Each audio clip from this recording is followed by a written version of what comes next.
Wait just a moment.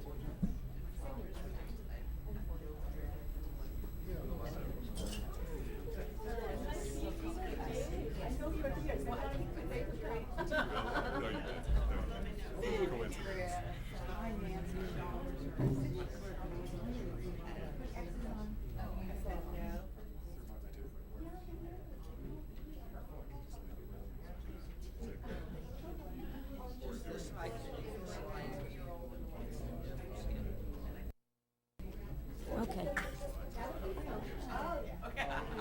Ready, thank you.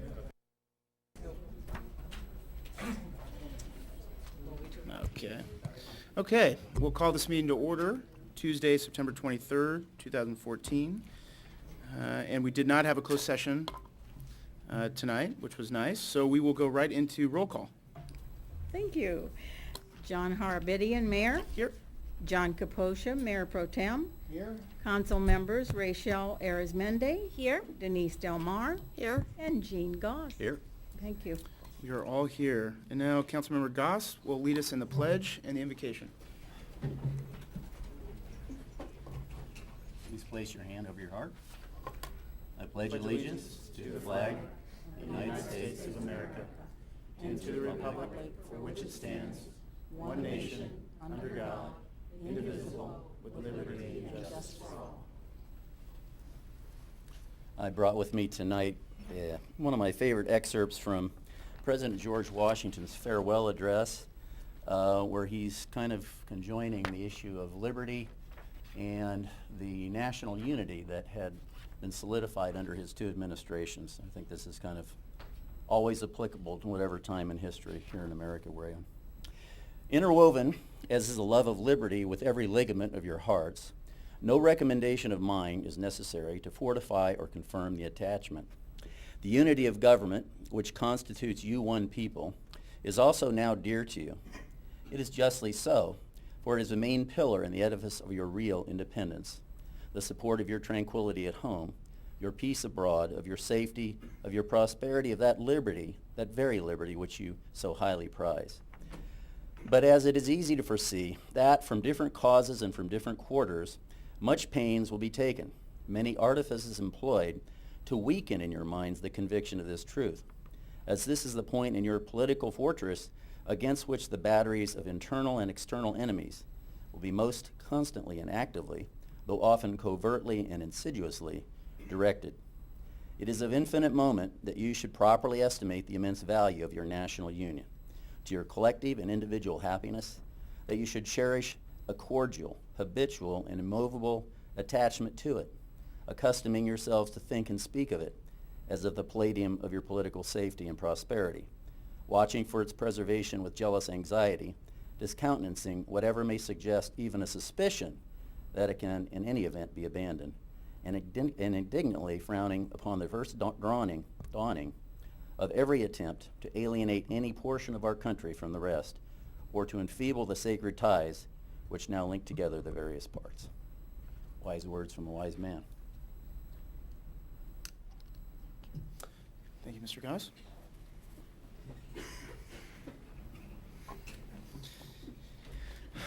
I assume everyone's taking a look at the agenda. Can I get an approval? Or are there any changes? No changes. No changes? Okay, I move we approve the agenda as presented. Second? All those in favor? Aye. Aye. And there was none opposed. On to the minutes. Any changes for our city clerk? No changes for me. Oh, yes. I had three small ones. Page 14. Just a typo, I believe.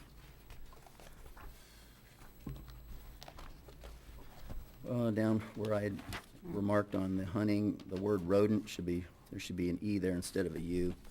And now where are we, under what? On my remark on page 14, the very end of the sentence. Oh, I see. And on page 18, the word, again, where I made a remark about Dr. Barabeau, the word professional instead of professionally. On page 18? About halfway down.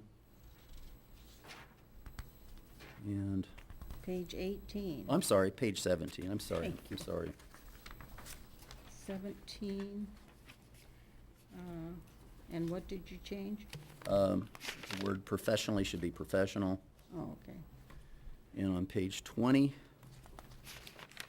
that's right, down at the very last entry under my name, strike the word done. Okay. Thank you. Any other changes to the minutes? I don't have any changes, but I do have a question, and I don't know if it's the appropriate time to ask for it, but I just wanted to find out what the resolution was for the minutes, whether it was question as to missing items. No, it was resolved. And what was the resolution? There was no missing minutes. It was just a misunderstanding. There were no missing minutes. Okay. Okay. I have a question on Yes. page 4. Halfway down, we were talking about A West and our unanimous disapproval not to prosecute A West. I think it was we wanted to hold him to Jessica's law, or did you say that our disapproval not to prosecute A West?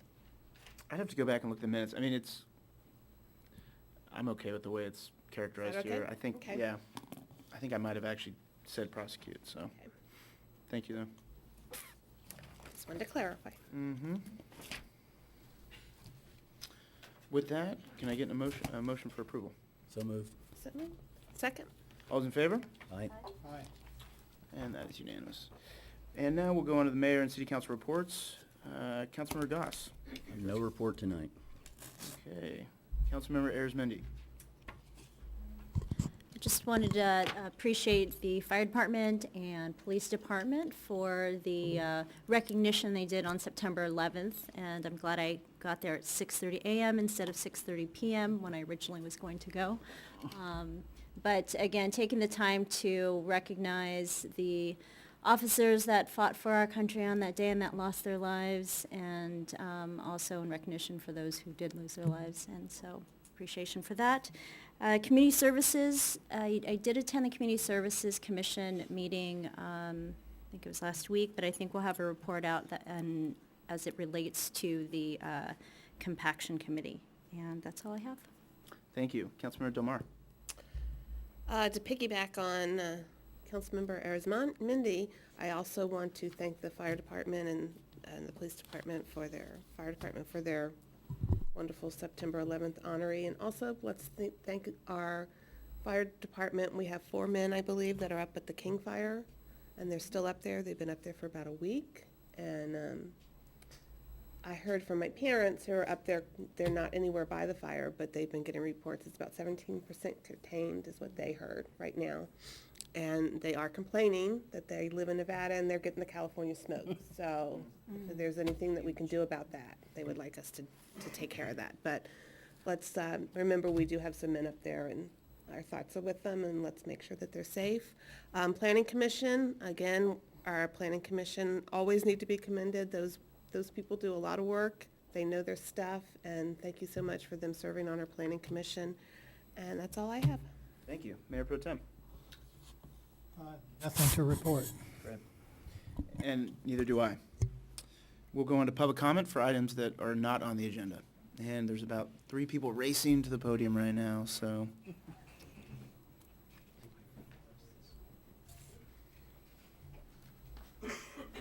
Evening, Mayor, council members, staff. My name is Barbara Cole, and I am co-owner of the properties at 145 and 145 and a half East Montecito. I'm here to urge the council to take the steps necessary to finalize a specific plan for the East Montecito block between Baldwin Avenue on the west and Mountain Trail on the east. In December 2000, the Planning Commission directed staff to begin study of this block of East Montecito as an artisan mixed-use planning project. This was prompted by the change in zoning called out in the 1996 general plan from M1 to artisan mixed use. Brian Lee, then Director of Development Services, held many meetings with property owners and tenants. A first draft was completed in 2001. When Lee left the city, the draft was shelved. Again, the property owners and tenants met numerous times with the next Director of Development Services, but I don't remember that a draft actually resulted from these meetings. As a result, the property owners, again working with Kurt Christensen, a first draft was completed in 2004. I have a copy of my letter to Kurt expressing some concerns with that draft. However, overall, the property owners and tenants believed it to be the closest to existing conditions and uses approved by all the stakeholders. This time, further work was halted as the council decided to develop a specific plan for downtown, and the East Montecito specific plan was to be incorporated in this plan. Well, we all know what happened to that. Now the proposed zoning, artisan mixed use, has again been called for in the newly adopted general plan. I have asked Danny Castro to try and locate the 2004 draft. It would be a good starting point rather than reinvent the wheel. As of yet, Danny has not located this document. I suggest a more intense search be made. Unfortunately, I do not have a copy of the 2004 draft. I do have a copy of the 2001 survey of the properties on East Montecito and their current uses at that time. Very little has changed since. I also have a copy of the 2001 draft. It's time to have the zoning comply with the zoning change called for in 2 general plans. Thank you. Thank you. Good evening, Honorable Mayor, Mayor Pro Tem, Council members. My name is Rainbow Young with the South Coast Air Quality Management District. Tonight I'm here to bring you up to speed on some of our programs and events. Try to make it short and sweet. I know you have a special guest tonight. First, you are all cordially invited to attend our Clean Air Awards ceremony. It's the 26th Annual Clean Air Awards at the Billmore Hotel in downtown on October 3rd. Not this Friday, the Friday after this Friday. Next week. So this is our annual showpiece, and is an event to honor the clean air heroes. It could be a business, an individual, organization. And I know one of the winners this year is from San Gabriel Valley, is Bike San Gabriel Valley. So if you are enthusiastic about biking and, be there, be our guest to support them as well. So if you are interested to attend, let me know, and then I'll put you to our VIP list. We are more than happy to provide complimentary registrations to elected officials. So I'll have these. We have sent out an electronic invitation, but I'll leave these flyers to you as well. Second, check before you burn program. You might have heard about this from me or from other people, the last 2 years, but I want to bring a friendly reminder to all of you.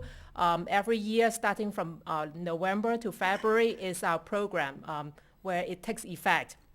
It's a law. So when there are air quality forecasts, when there are unhealthy level, residents in those areas where the PM 2.5 very fine particulate level exceeded, they are not allowed to burn wood inside their home or outside. So it's a law. But only for those areas that the air quality forecasts are exceeded. Every year during those 3 months, winter months, we expect about 10 to 15 those days. But then this year we may expect a few more because of the poor air quality conditions, because of the drought, lack of rain. It keeps the pollutants close to the ground in a stagnant condition. So like previous years, AQMD, we try to do a good job, to educate the public, and we'll make sure the public knows about this before the no burn day takes effect. So I'll leave this, and all this information can be found on our website, www.aqmd.gov, or download our app. It's free, from the Google Play or App Store. And good thing is that if you don't like it, you can always delete it. It's free. Third, so we are going to have the big event on environmental justice. So if you are interested in this topic, this is an event for you to attend and learn more about how, it's a conversation with the community, environmental justice for all, Cal State LA, November 13. I'll leave these flyers with you. And last but not least, AQMD, we opened our facility headquarters in Diamond Bar, and also our internationally recognized laboratory for the public to tour. And also we can show them our fleets of vehicles and also different filling stations. So a lot of different groups overseas and also local people, students, community groups, they have, toured our facility. So if your school, your community group, they're interested, just let us know. We are more than happy to arrange it. So I think that's it. Any questions? I don't think, thank you, Rainbow. Thank you so much Appreciate for it. your time. Yes, aqmd.gov. Thank you. Thank you. Charles Kissinger, 677 Brookside Lane. I'm here to compliment the contractor and the city and the public works. I think on a whole, the mountain trail putting in the line and the line at Mary's store has been very well run. I'm sure there's some people who have had some problems with it, but as a person who does a lot of driving in town, the roads have been surprisingly kept very well open, where they've done it in segments, and like parts of Mary's was done, and they tried to do it when she's closed a little bit, not always worked out. So I think on a whole, this has been a very well run, both those projects. The only confusing part was up by the fire station. There's a lot of people going around in circles where it said road closed and you really needed to go that way. And we had to help out periodically. But thank you for the city and the contractor on that.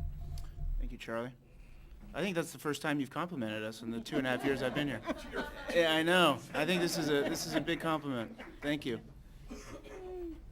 Hi, I'm Gwen Robertson, 126 North Sunnyside, and I'm here in the role of Vice President of the Sierra Madre Rose Float Association, and first start with a remembrance of the late Bob Young, whose job I'm doing right here, and we miss him in many ways, and I know it'll be a great loss to the city for years to come.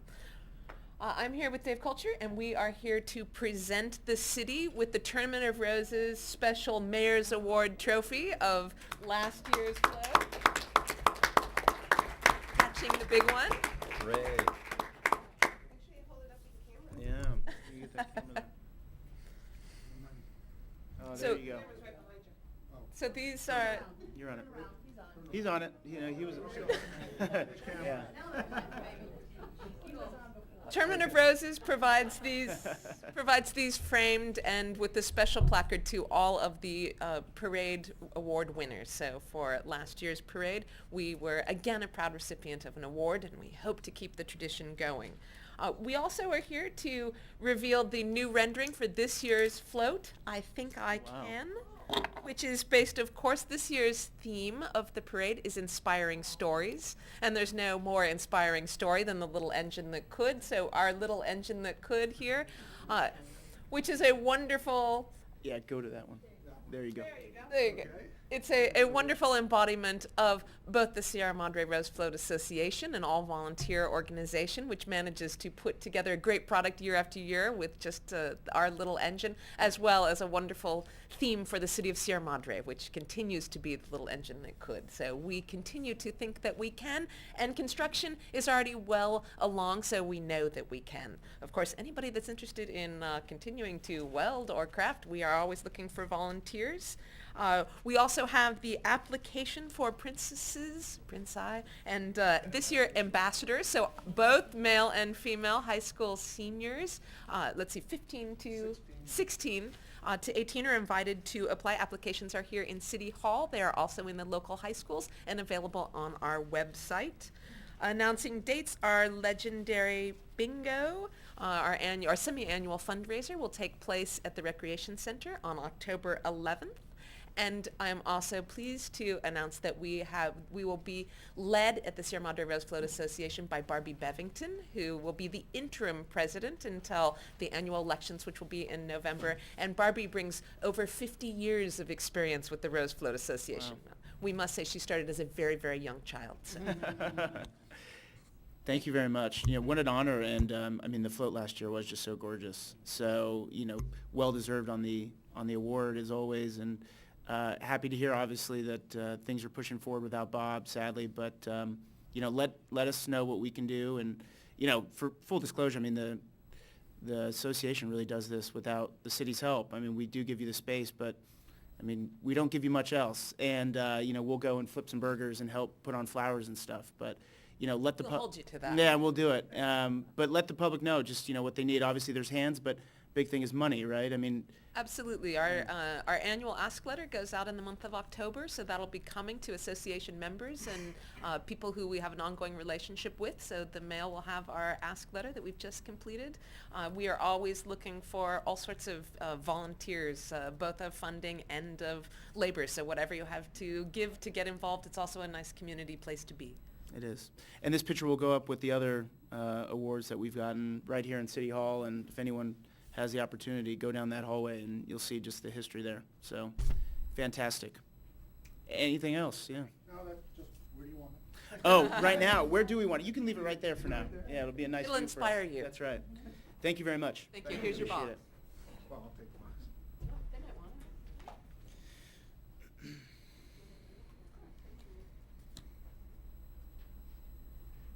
Caroline Brown, Alta Vista Drive. This Saturday is National Public Lands Day. The City Council commemorated National Public Lands Day at the same time they recognized Sierra Madre Mountain Conservancy celebrating its 25th anniversary. We are going to have an open house, basically, in the park at the trailhead of the Mount Wilson Historic Trail. And Lizzie's Trail Inn is open from 10 a.m. to noon, and we're going to start our celebration at 11 o'clock and carry on until 2 o'clock in the afternoon. We hope it's not brutally hot, so when the hikers come off the trail, they'll still hang around for a little while. The celebration that we did 20 years ago was a little bit more elaborate than what we're doing today, this Saturday rather. And I think what we realized was, oh, we made it 5 more years, so at least we'll be here another 5 years. So we didn't get too excited about a big celebration. So we decided to have it just as an open house, inviting other conservancies to come and share their successes.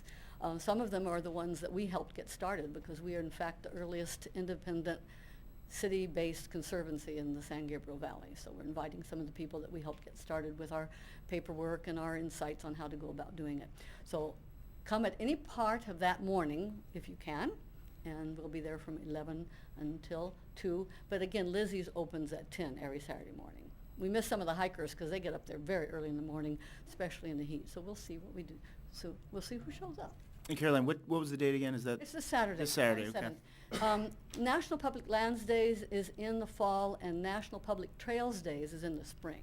And we do a little observance on both days, but this time we decided to use it as our tradition of our startup date, even though when we got our 501c3, I don't know, that date is buried in the paperwork somewhere in my attic.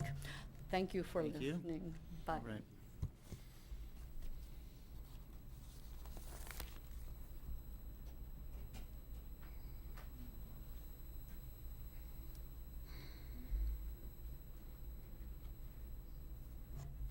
I'm Barry Gold. I live at 441 Ramona Avenue. Good evening, Mayor Harabedian and council members. Our community is in the midst of a battle to protect a way of life that has been cherished for generations. We all know that if allowed, developers would come in, build monstrous homes that in no way fit in with our village-like quality, irreversibly destroying that which has developed over the past 107 years. We don't want to prevent anyone from building their dream home here and enjoying the tranquility of Sierra Madre. We just want their homes to blend in, not stick out. Our Planning Commission and this council have heard the citizens' cries for protection, and you will soon finalize the general plan update, which will be our first line of defense against the unwanted mansionization of Sierra Madre. The council now has a rare opportunity to further serve the community's best interests by seeing to it that our new Development Services Manager or Director embraces the goals spelled out in the general plan of preserving the unique quality of our village of the foothills. I believe that it is the city manager who will choose the next director. I asked the city manager how citizens can be part of this process, and she invited me and others to meet with her to give her a list of qualities that we think the new director should possess. I will meet with her tomorrow morning, and I do appreciate her making herself available to me.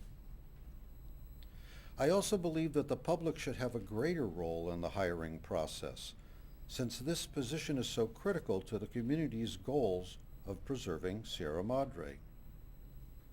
I ask this council to think of some ways that we, the people, can be of service and add our input to this process, if only as an advisory function.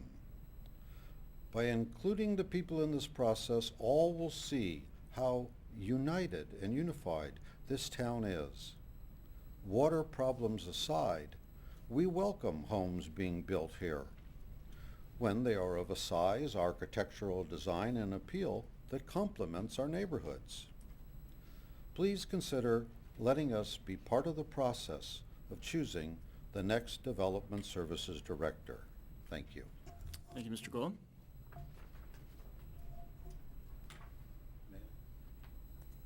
Thank you. Any other comments?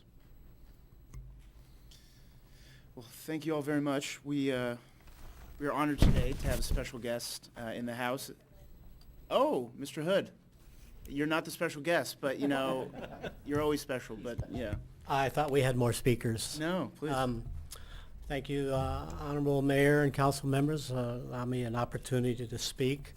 As you know, I had spoken before about the interests of a fire commission.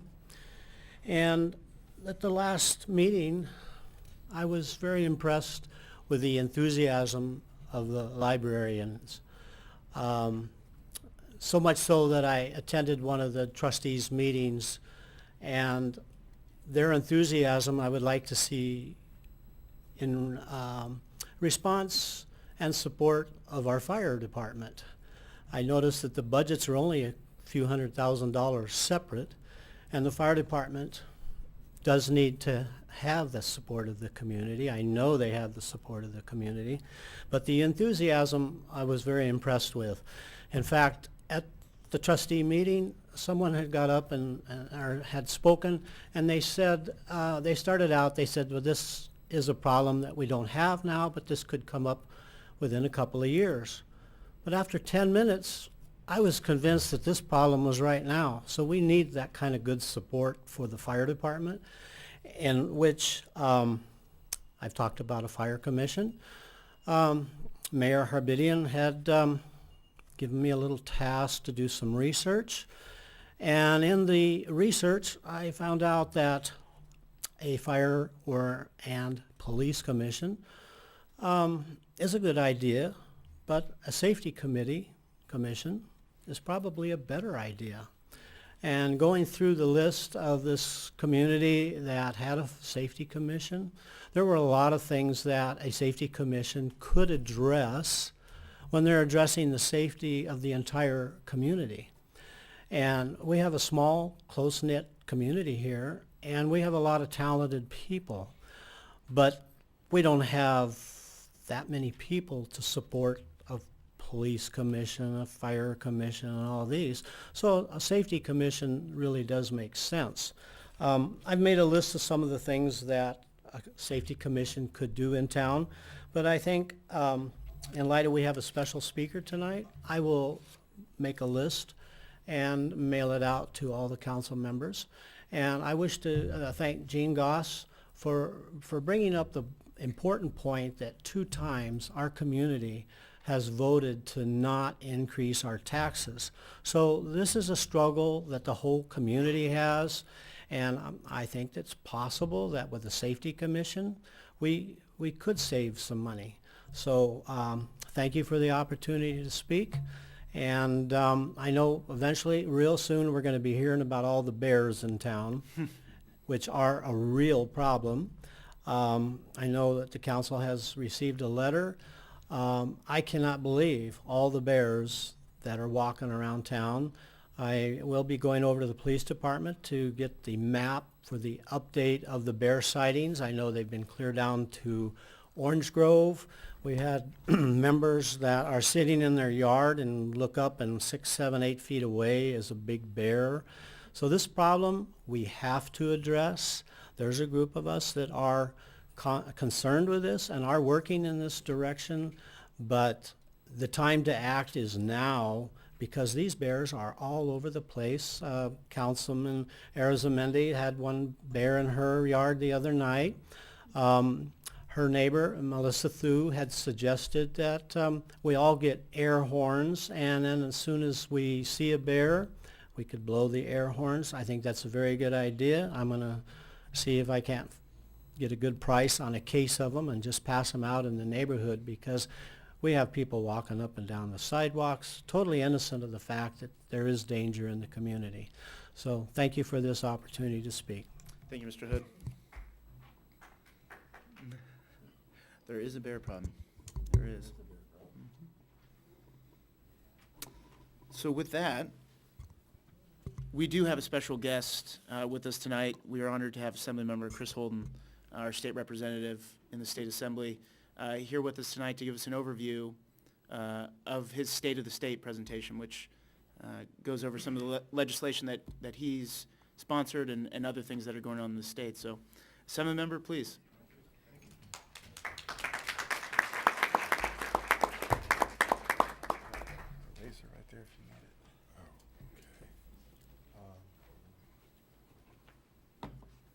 Well, Mayor, thank you for the warm greeting and the hospitality. It's always a pleasure to come back to Sierra Madre.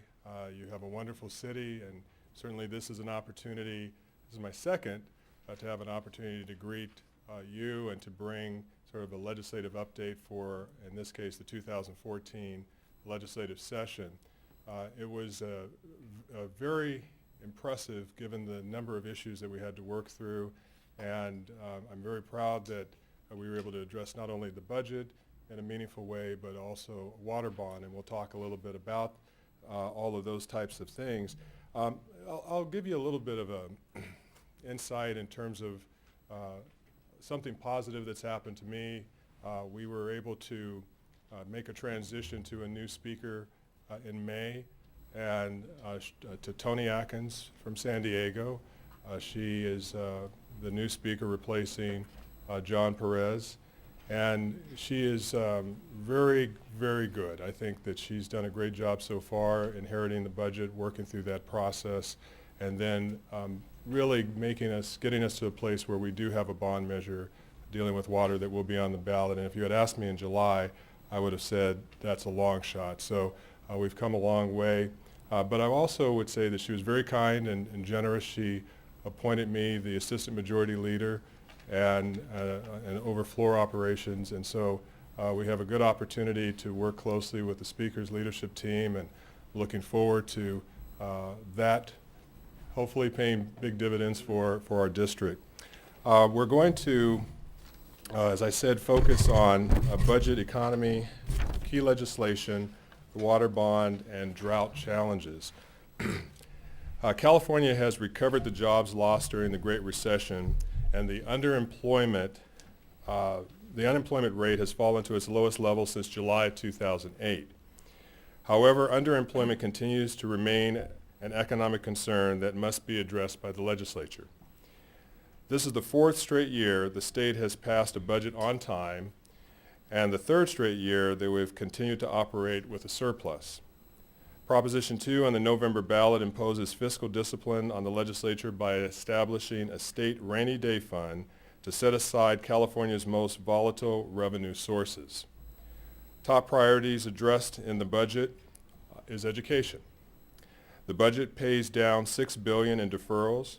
It also provides $100 million for child care, $155 million for preschool, increases local control funding formula by $4.7 billion, provides $400 million for Common Core implementation, provides $250 million for career pathways. Another important priority is infrastructure. The state budget prioritizes investments in transit solutions that reduce greenhouse gas emissions and pollution to improve air quality and water quality. It provides $75 million to local transit projects that meet the greenhouse gas reduction goals of AB 32. This funding may provide as a revenue source opportunity for completion of the gold line. And I'll discuss that later in the presentation. In August, the California legislature approved a $7.5 billion water bond whose fate will be decided by the voters in November. The 2014 water bond provides solutions for the San Gabriel Valley. The water bond dedicates $2.7 billion to water storage and dam construction, $900 million for groundwater cleanup and basin management, the $200 million for stormwater capture and assistance for local governments to comply with LA County water management permitting, $60 million in funds for the Sierra Madre. Well, hey, how about that? Yeah, it's a windfall. Santa Monica Mountains and San Gabriel Mountain Conservancies. With this bond, we make a big investment in ensuring safe, accessible water for generations to come. It's good for the state, and it's good for the San Gabriel Valley. Beyond the water bond, the state has enacted two critical rules to help with the drought: emergency water plan and emergency water legislation. All Californians are required to reduce water use by 20%. Funding made available for local governments running out of water. Funding for statewide water efficiency projects. Many municipalities or water districts have enacted outdoor watering bans or reductions. Groundwater management. Many in Sacramento call this the second half of the water bond. California now has a comprehensive locally based groundwater management scheme. Establishes locally based groundwater districts. Local districts must reach sustainability within 20 years of adoption of groundwater plans. Exempt groundwater basin currently under court adjudication. These bills enjoy broad support from San Gabriel Valley groundwater agencies, and I was happy to support them as well. Providing solutions for cities. I will discuss some initiatives to help Sierra Madre and cities throughout the state. Assembly Bill 1147, the Massage Therapy Act, was signed into law by the governor on September the 18th. I was joined by Assembly members Susan Bonilla and Jimmy Gomez and the League of California Cities to introduce legislation to help regulate massage businesses and the problem of prostitution and human trafficking that has become big business in communities throughout the state. City officials were complaining that their hands were tied when it comes to regulating massage businesses, legitimate or otherwise. We work closely with cities, law enforcement, and the industry to create balanced legislation. The Massage Therapy Act removes restrictions on local communities and reestablishes local control over zoning and regulations. Senate Bill 628 and infrastructure financing districts. Both of these bills are also on the governor's desk for signature. Cities have asked for new tools in the wake of the dissolution of redevelopment agencies. IFDs may be one of those tools. 2013, I introduced Assembly Bill 294 to encourage local governments to use IFDs to partner with the state on critical infrastructure projects. Currently on the governor's desk, Senate Bill 628 would allow for the formation of the Enhanced Infrastructure Financing District. Upon adoption of a resolution by City Council, at which point the infrastructure financing plan would take effect. Under existing law, IFDs need to receive 2/3 voter approval to be created. If the Enhanced Infrastructure Financing District wishes to incur bond indebtedness, a 55% vote of the public is necessary. Senate Bill 628 expands projects that could be financed to include brownfield projects, mixed housing developments, transit projects, and other infrastructure improvements. Providing solutions for the environment, public safety, and businesses. Assembly Bill 1767, also on the desk of the governor for signature, increases fines for dumping and vandalism in Southern California's wilderness areas on Santa Monica Mountains Conservancy lands. State bonds finance much of Santa Monica Mountains Conservancy and cannot be used for maintenance. Increased revenue from the fines will help the Conservancy fund repairs and cleanup. Senate Bill 955 and Senate Bill 35, also on the governor's desk awaiting signature. More than 100,000 American children are exploited through prostitution each year. It is the world's fastest growing criminal enterprise, raking in some $32 billion worldwide. Many of these victims have been in foster care or in child welfare systems and are vulnerable to exploitation. We've been working on this for 2 years, ever since we learned that criminal gangs were moving thousands of young women and men, some as young as 13 years old, into California each year and turning them into prostitutes. I'm a principal co-author of Senate Bill 955 and Senate Bill 35. These bills will help law enforcement intercept those individuals who prey on our young people, and it would turn California into a leader in preventing child trafficking. If it can save one life, then this legislation proves a much valued solution for our public safety. Senate Assembly Bill 1566, again also before the governor for signature. In recent years, theft of inedible kitchen grease, a byproduct of many restaurant operations, has increased exponentially. Much of this increase can be attributed to the rising value of inedible kitchen grease due to used grease's role as an input product in many new clean burning biofuels. As biofuels become more prevalent, the value of used grease will continue to rise. An enterprising thief can now make thousands of dollars of profit in one night at the expense of local restaurants and legitimate haulers. AB 1566 provides law enforcement with the tools to combat grease theft and protect the burgeoning biofuels market by beefing up requirements for licensed haulers and increasing the penalties for stealing grease. This legislation provides solutions for our businesses and received overwhelming bipartisan support. Frequently, I hear that although all residents of Los Angeles County pay to fund countywide ballot measures, the San Gabriel Valley has not been receiving a fair share of the benefits. While there may be no perfect solution to the allocation of limited resources to address what seems to be limitless needs, I wanted to open up and encourage an ongoing dialogue between Los Angeles Mayor and Metro Chair Eric Garcetti and leaders from throughout the San Gabriel Valley. In July, I convened a roundtable discussion on San Gabriel Valley transportation priorities. I appreciate Mayor Garcetti's express commitment to regional connectivity, specifically the Gold Line Foothill Extension. I will continue to support the full funding of the Gold Line Foothill Extension.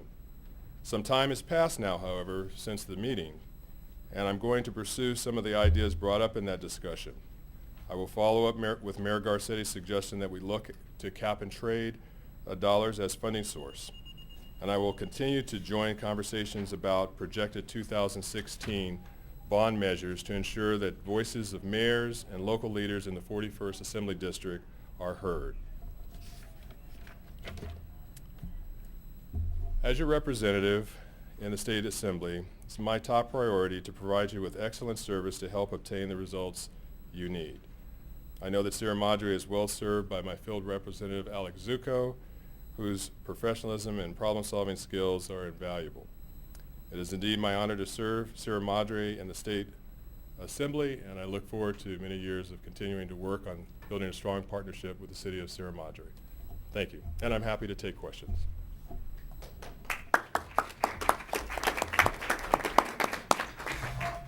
Thank you, Assembly Member. Any questions from the council? One quick question. Mr. Goss? Assemblyman Holden, I'm very intrigued with the IFDs. Can you tell us what are the limitations on those in terms of what can be done with them, what can't be done with them? Well, they were very limited in what they could be used for previously, and there are hurdles to try to get them in place. If you're going to use them for bond indebtedness, then certainly taking the initiative to the people and receiving a 55% vote is the first step. But we've expanded it to include brownfields, to include infrastructure projects, transportation-related projects within the city, mixed-use development, including housing. And it's really good for San Gabriel Valley communities because it will create an opportunity to really link into the Gold Line and development opportunities that create transit-oriented development opportunities. And so we're thinking that that could be a benefit as well. But we're still struggling. We're still trying to figure it out. We're still trying to find ways, creative ways, to give cities back some semblance of ability to finance appropriate deals that help rebuild parts of the community that you're in need of rebuilding. And certainly as you move forward through your general plan and you start to identify where to target your growth and development, this could be a valuable tool. And so we're hopeful the governor will sign it. He hasn't signed it yet, but we're very hopeful that he will. Thank you. Thank you. No? No questions? Well, thank you again very much for coming, Assembly Member. And, you know, a politician never comes without staff. So, you know, thank you for your two staff members, Alex and Bobby, for both being here as well, and for taking, you know, the time to actually give us an overview of what's going on in the state. It sounds like there's some very positive things going on. So. And I'm happy to come back. I know that you're dealing with water issues, and as we start to make our way through this bond, I think it's going to be very important, should it pass, and I hope that it does, to figure out how we can work together and help you address some of your planning issues in the future for your infrastructure and water. So we're happy to do that. And congratulations to the city on your recognition by the Tournament of Roses. That's outstanding. Thank you very much. Yeah. Appreciate it. Take care now. All right. What's the next city? South Pass. South Pass? All right. Pasadena. That's right. Okay. Pasadena last night. And, All right. Well, good luck. Monday today. Thanks so much. Take care, guys. Mayor, I asked Mr. Holden to give me a copy of what he said. And Mr. I Holden? think he- Assembly Member, do you have a copy of you have it? Okay. Great. Oh, okay. Thank you very much. And with that, we will move on to the consent calendar. Madam City Manager. On the consent calendar, at item 1A is, there was a typographical error on the agenda. Instead of Resolution 1472, it should read Resolution 14-75, and a copy of that was left at your seat this evening. But, so it'd be adoption of Resolution 1475, approving the city's demands this evening. At 1B is a long one. Approval of Resolution 1471, adopting revisions to the city's personnel rules and regulations. Approval of Resolution 1472, adopting the memorandum of understanding between the classified employees and the city. Approval of Resolution 1473, adopting the terms and conditions of employment for full-time fire employees, plural. The recommendation is to approve those resolutions. At 1C is consideration of appointment to the city's successor agency oversight board, with the recommendation being to appoint city employee Leticia Cardoso to the vacant oversight board seat. At 1D is the authorization to advertise for bids for the replastering of the municipal pool and the wading pool at 611 East Sierra Madre Boulevard. Recommendation that you authorize us to solicit construction bids to do that work. The work would be paid for through the rent that the city receives from Waterworks. At 1E would be a proposal to utilize the tunnel water for emergency water supplies. It's a recommendation that the City Council receive and file this report for the benefit of the public. One of the items on the council strategic plan was in the event of a major disaster like an earthquake where water mains were broken and not supplying water, if there was a way that we could use the water flowing through the tunnels to provide water. The staff report identifies, assuming it's not a extremely disastrous earthquake, but there is a way to provide water through the tunnels to our residents. At 1F is a receive and file report regarding the city's energy usage and costs. At 1G is consideration of appointment to the youth seat of the Community Services Commission. We're not recommending that you make an appointment this evening. We are recommending that you authorize staff to put this appointment on your next agenda. We've received one application. It's been open for a period of time, and the commission would like to get that youth appointed. We don't have 3 applications. We have 1, so I'm seeking the council's authorization ahead of time to proceed with the 1. At 1H is consideration of city council dates in November and December. In November, the first meeting of November occurs on Veterans Day holiday. Staff is proposing, there's actually 4 council meetings in November, November 12, 13, 14, and 25th, and that the December 23rd meeting be canceled, so the council would only conduct your first meeting in December and not your second, and that staff be authorized to pay the expenses during that second council meeting in December. And that concludes staff's presentation. We'd be glad to answer any questions you might have. Thank you very much, Madam City Manager. Any questions on the consent calendar?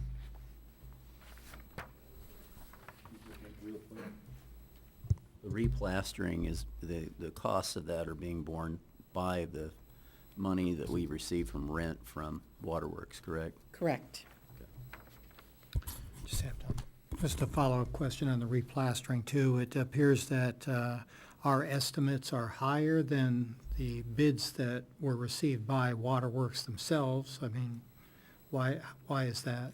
That is the case when you're putting out a public works contract. There are higher insurance limits and bond requirements and prevailing wage requirements that increase the cost of a project. It is unfortunate that as a private individual you could get better bids than you can as a municipal government, but it's based on state law and what we are required to require our public works contractors to have. Yeah. Okay, thank you. Okay, if no more questions, I'll open the consent calendar up for public comment and questions. And seeing none, we'll come back and I'll entertain a motion for approval of the consent calendar.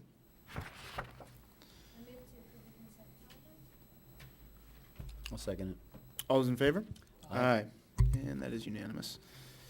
On to item number 2, revised first reading of ordinance number 1355, amending Title 9 of the Sierra Madre Municipal Code by adding Chapter 9.56, restricting the hunting of animals within the city of Sierra Madre, and amending Section 12.24.030, prohibiting carrying of firearms in a city park. Chief.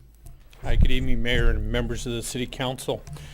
At the last council meeting, I brought forward to you a proposal for this particular ordinance 1355 regarding hunting within the city limits.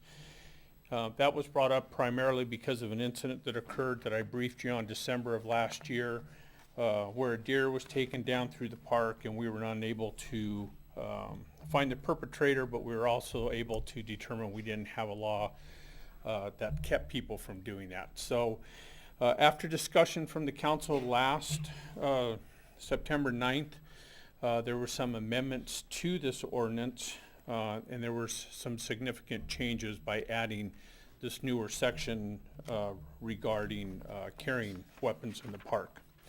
So we're bringing this back to you again this evening as first reading for the ordinance. The purpose of Chapter 9.56 of the Sierra Madre Municipal Code is to restrict hunting of animals within the city of Sierra Madre. The intent of this chapter is to restrict hunting within the city limits as restricting the trapping, killing, maltreat of any wild or domesticated animal. In the last presentation, there was discussion about smaller animals like mice, rats, and other vermin on private property. This section now exempts the removal of those types of animals for the purpose of eradicating them from a person's private property. In addition to this section, we brought forward a additional section of 12.24.030, protection of public safety. In that section, it states basically it's unlawful for any person to commit or permit any of the specific acts in any public park or recreation area. And it breaks it down into 4 areas, basically where you can or cannot light a fire within our park areas, basically in the fire pit area of Bailey Canyon Park, to throw a device across any highway, and most importantly in this particular section, the use to carry or possess any archery equipment, bow, arrows, except on a designated archery range, and except for law enforcement personnel to use, carry, possess, transport, load, fire or discharge any firearms, fireworks, etc., within a public park would not be allowed except if it was for law enforcement use. The City Council has some alternatives in regards to this. They can adopt the new revision of 1355 restricting hunting within the city limits of the City of Sierra Madre, or you can choose not to accept that. Staff is recommending that the City Council introduce once again for first reading by title or only ordinance number 1355 amending Title 9 of the Sierra Madre Municipal Code and by adding Chapter 9.56 restricting of the hunting of animals within the City of Sierra Madre and also amending Section 12.24.030 to prohibit carrying of firearms within a city park. With that, I'm happy to answer any of your questions. Thank you, Chief. Any questions for the Chief? Mayor Pro Tem? Yeah, one of the things I'm just struggling with is the additional clause about carrying weapons through. Do you see a public safety benefit to that? I mean, Sierra Madre's been around for an awful long time, and, I'm just surprised that this is just coming up 100 years after we've been incorporated. And so obviously it hasn't been a big problem up till now. But from a public safety point of view, I mean, is that, I suppose that would be a benefit if it occurred with any kind of frequency. I mean, I would just think that in like Bailey Canyon, if people were parading through with deer rifles or archery equipment, that could intimidate people, our citizens. But there's not really much of a public safety issue there with that, whether we did that or say we struck that. Well, there's always going to be an issue with weapons being out in the public, especially if they're not handled properly. To this date, we haven't had any incidents, especially in Bailey Canyon Park, in reference to this. I think this was a community concern because of what happened up there, and they wanted us to restrict people being able to carry weapons. But we also have to consider the fact that the open space up in the forest is also accessed by Bailey Canyon Park, and people do have the right to carry a weapon up there to protect themselves. So it really becomes a fine line of what the City Council would like to do if we're going to restrict that kind of access. It's not been a problem to my knowledge as long as I've been here in the police department, but I will also support the fact that any weapon that's out in public could be a potential problem. Any other questions? One more. Please. Yeah. As an alternative, again, because I'm just on the fence on that particular part of it, is an alternative to, instead of restricting weapons altogether, just to ensure that perhaps they're not loaded or transported in a way that they can't be immediately used? I mean, will we create language to that effect? I mean, I don't really know that much about weaponry to even describe that, but I think I'd have to defer that to the city attorney and amending the writing of the ordinance. I mean, yes, we could further limit it and state that the carry and transport prohibition is restricted to the carrying or transport of firearms that are loaded or are not otherwise put in a lockbox or some kind of secured mechanism. It really depends on what your direction is. We can certainly draft it more narrowly. okay. All right, thank you. Chief, from a public safety point of view, taking a look at the way item D is written now and the way it might be written if we change it the way Madam City Attorney suggests, would you see any public safety outcome different if we went either way? Do you see? No, it hasn't been an issue, and I'll just once again say that, when people produce a weapon anytime out in the public, there's a perception that it could be a problem. We haven't had any up there, and my only comment here is if in fact somebody did want to go up to camp up in the mountains for a couple of days and wanted to take something to protect themselves, they should have that right to at least bypass and get up on the trail out of the city. Otherwise, you're kind of restricting their rights, and that's just my personal opinion. I have a question. So this ordinance really started with hunting animals in Sierra Madre.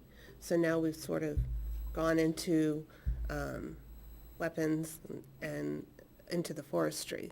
And so just getting back to the hunting ordinance, we've said you can't hunt in Sierra Madre. So that pretty much takes care of, we can't hunt in Sierra Madre. Do we really have to have the language where you can't have a gun or, right? No, you don't have to have the language at all, and, there are specific penal code sections in the law that restrict how people can carry weapons in the state, and we can abide by those laws. Because if I read this correctly, it's saying that you can't, you can have the gun up in the forest, you just can't take it through Sierra Madre to get there. That's That's right? correct. Okay. Any other questions? Thank you, Chief. Thank you. We'll open this up for public comment and questions.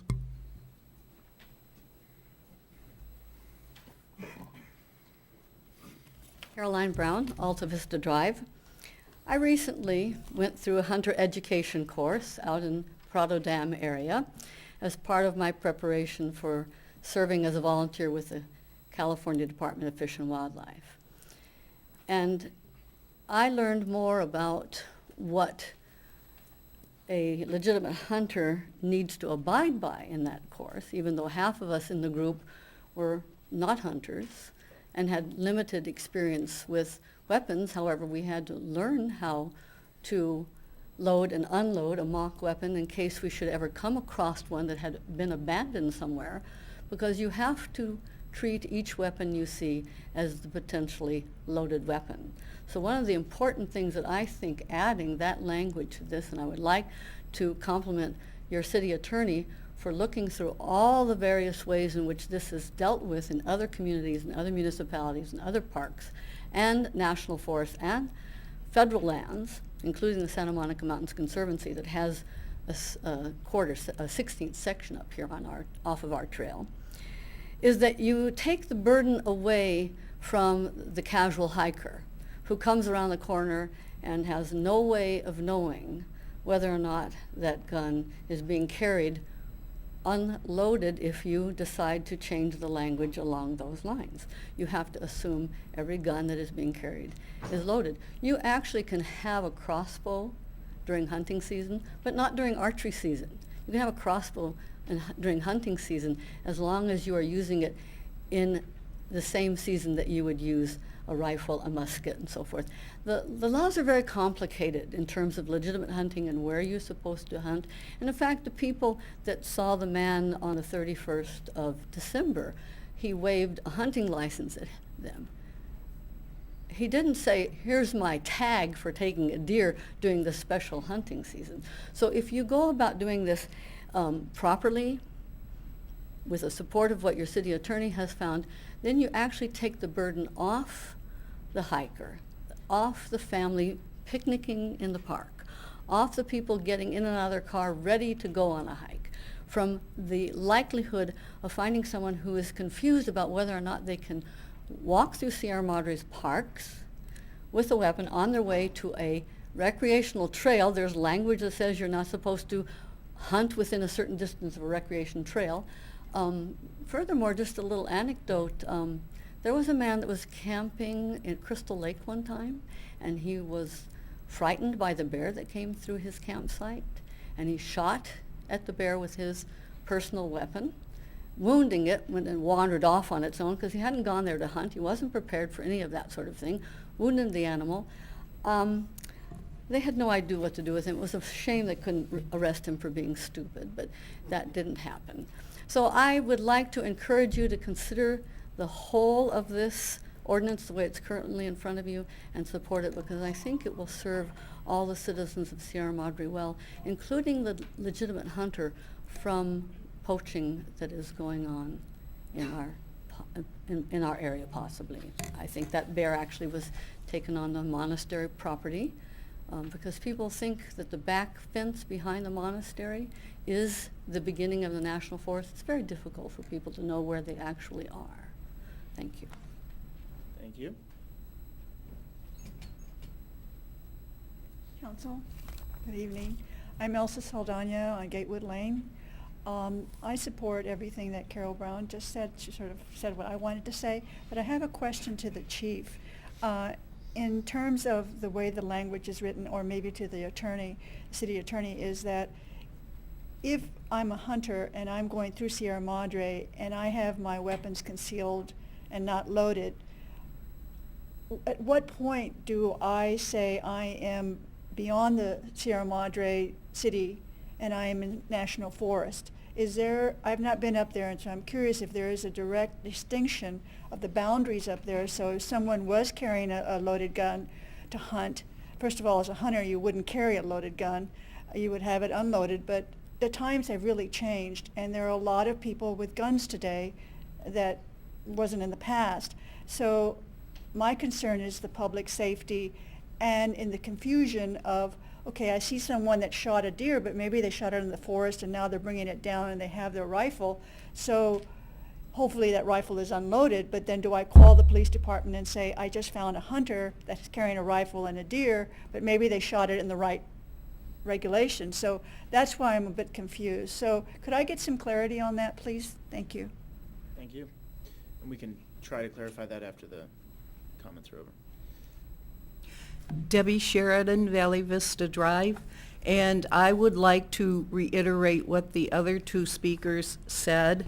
Just because guns and killing people, shooting at people, whatever we're talking about, is not a problem in Sierra Madre. You cannot use that as an excuse.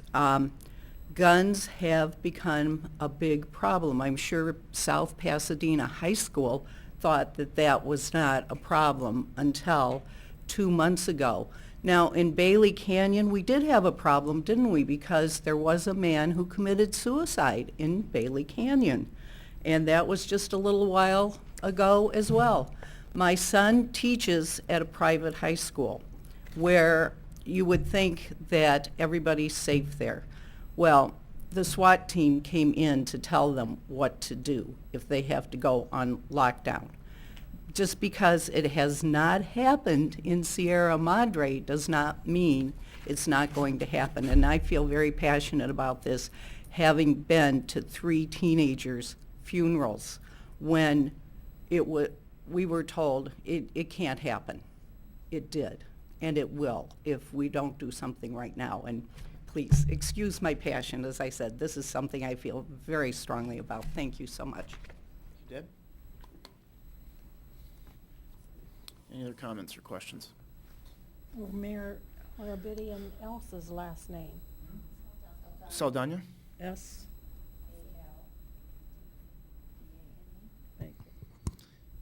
So to Ms. Saldana's point, I mean, it's a tricky hypo that you just gave, because you're not going to be able to answer that within the statute, right? I mean, if there is a hunter that goes up, and correct me if I'm wrong, if there's a hunter that goes up and legally hunts an animal in national forest land and brings it through Sierra Madre, he or she has not broke the law. And, right, so...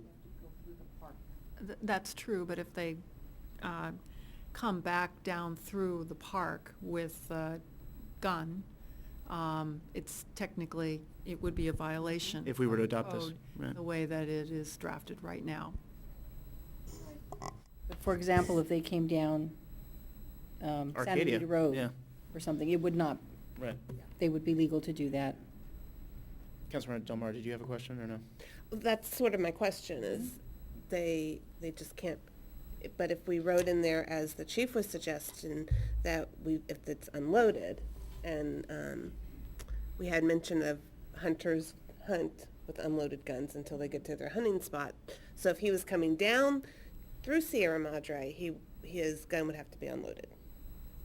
But we would have no way of knowing that. That's true, you could specify that, but it is also true that you would have no way of knowing. Right. And then our signs would have to be really big, right?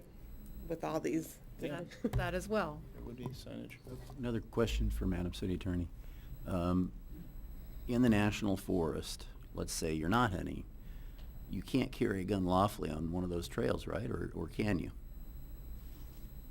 I can't answer that. That I haven't researched as to the various intricacies of weapon possession in a national forest. That I can't tell you.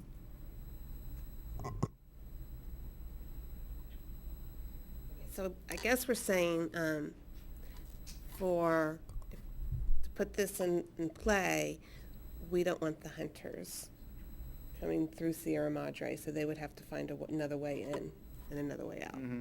Yeah. That was the intent of this provision entirely is. And then we won't, Right. then we also saying no guns, no archery, no nothing in our parks, which For the same reason. actually kind of makes me feel safe.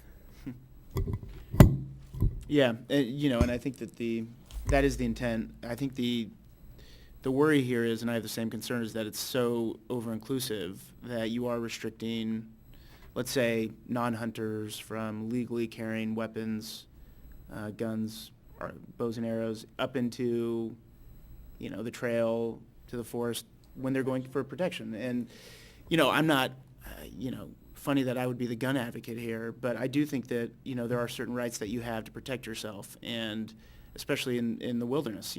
I know that we have folks in here that do believe that coexistence with animals is kind of the utmost importance, and I don't necessarily disagree with that, but I do think that you have a right to protect yourself from wild animals,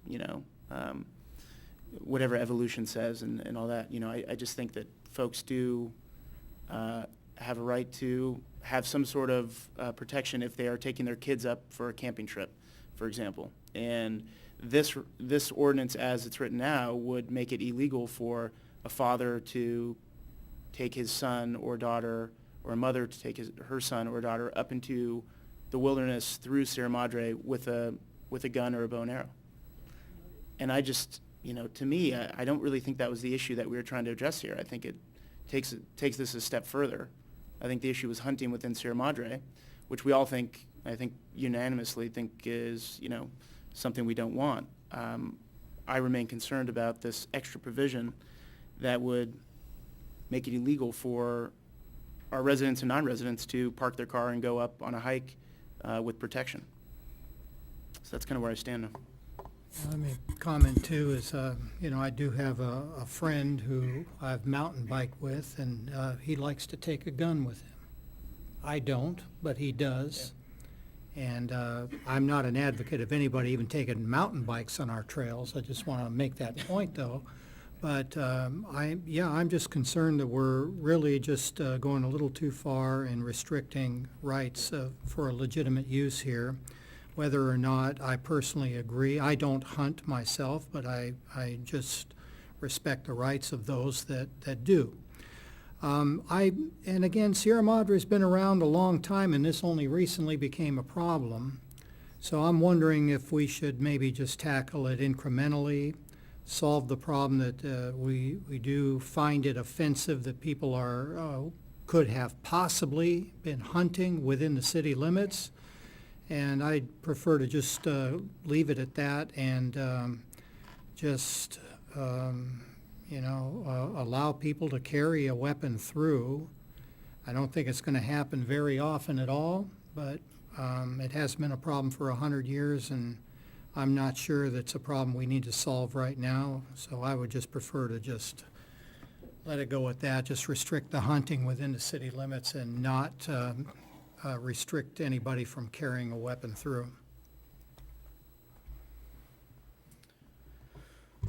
Just comment that, for me, I think about personally what I think about both of these aspects, and I also want to come back to what the intent was for this ordinance, and it really was focused on prohibiting hunting within the city limits. I do think we're extending ourselves in adding the carrying of and possessing, this section D here. I think it's just overextending what the intent was of what we were trying to do, and I think I'm most comfortable with looking at the hunting, prohibiting the hunting in the city and excluding this addition of carrying within city parks. I concur with Councilmember Arizmendi and Mayor and Mayor Pro Tem. I do so, though I think Debbie Sheridan's comments are very bracing. I think that the culture of violence is just more pervasive than it's ever been. And we like to think of ourselves in this little pocket of civilization. But this man that committed suicide, I doubt if the gun ordinance would have kept him from taking that gun up there and doing that. We're all trying to struggle with where our culture is going. But I do feel very uncomfortable restricting the rights for people to lawfully carry firearms. But I'm not under any illusion whether they can do it legally or illegally. I suspect you will see, and I'll knock on wood, but I suspect you will see things in the future that we'd rather not see. So I concur with you all. I look at this in two ways. I look at it as it was a hunting ordinance to begin with. And I have a difficulty restricting people from taking protection with them if they go camping, once they're up in the forest. But I'm also kind of grappling with how do we keep safe in our parks with the children playing. But I think those are two different things that doesn't have anything to do with the hunting ordinance. And I think at some other time we might want to look and see, do we want to look at our parks here? Do we want to restrict weapons in our parks? At some other time, maybe, our city parks, maybe not leading up to the trails or something. Because I think what Debbie Sheridan had to say was very impressive, and I think we do need to worry about that. But I don't think we can tie these two together right now. This is a hunting ordinance, and we also have to respect the campers and the hikers and people who, it's not just the guns with the bullets, but people who I know that people take those guns that they use in case they get lost so they can shot, Flare guns, yeah. So I don't want to restrict those either. So I would kind of eliminate number D and go with the rest of it. That's where I'm standing right now.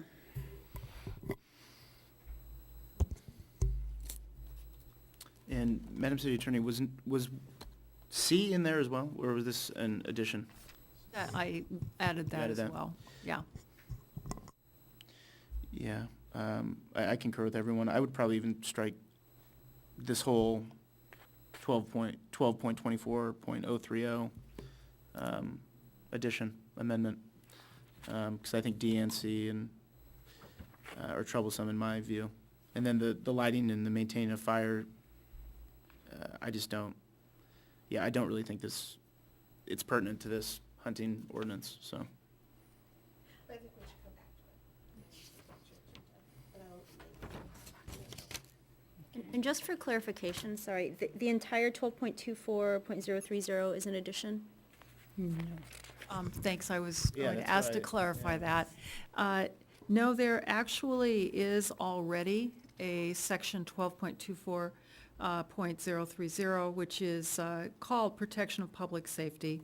And it has some of these provisions, but not all of them. So if you don't want to tie this sort of regulation to hunting, then it's very easy to just strike this portion of the ordinance, and we would go forward with, for first reading of the amendments to Chapter 9.56, restricting the hunting of animals within the city of Sierra Madre.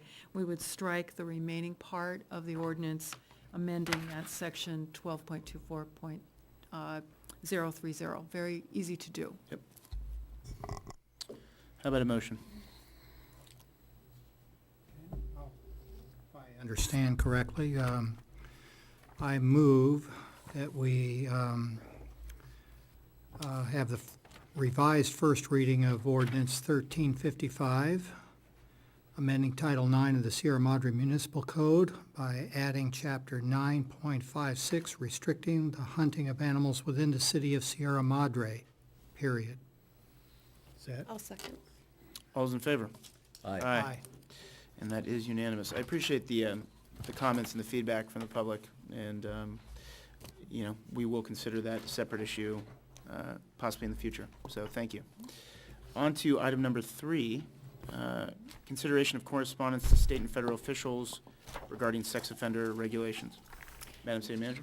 Mayor, members of the City Council, as you're aware, both this item was placed on the agenda at the recommendation of Mayor Harabedian at the last meeting, asking council to consider sending correspondence to our state, local, federal legislators and any other appropriate agencies in regard to needed improvements or I guess just a strengthening of sex offender laws and regulations. Staff did draft an initial letter. Mayor Harabedian did edit that letter. You have a copy before you of the red line version and a clean version. As you're aware, both state and federal law require that a convicted sex offender disclose and register their place of residence. They're required to come into if so required, they do come into the police department and register their address, provide fingerprints and a photo. The police department then forwards that information to the Department of Justice. The Department of Justice is responsible for posting the information on the Megan's Law website.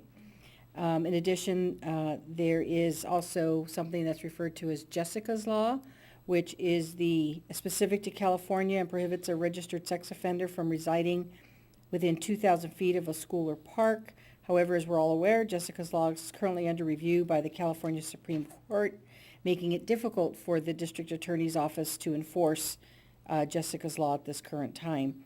We have 4 registered sex offenders on the Megan's Law website. There was a situation recently where an individual came in to register. The Department of Justice did not promptly get his information up on the Megan's Law website.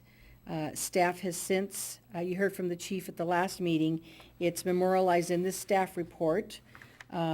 We have changed our internal processes so that from this point forward, within 48 hours of someone coming in to register, we will follow up with the DOJ to make sure that the information is on the website.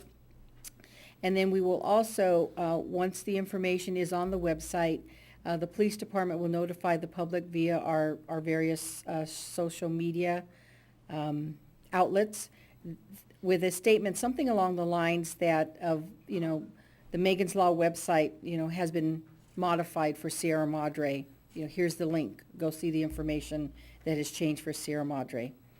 As mentioned earlier, there is a copy of the letter. The letter basically points out the issue of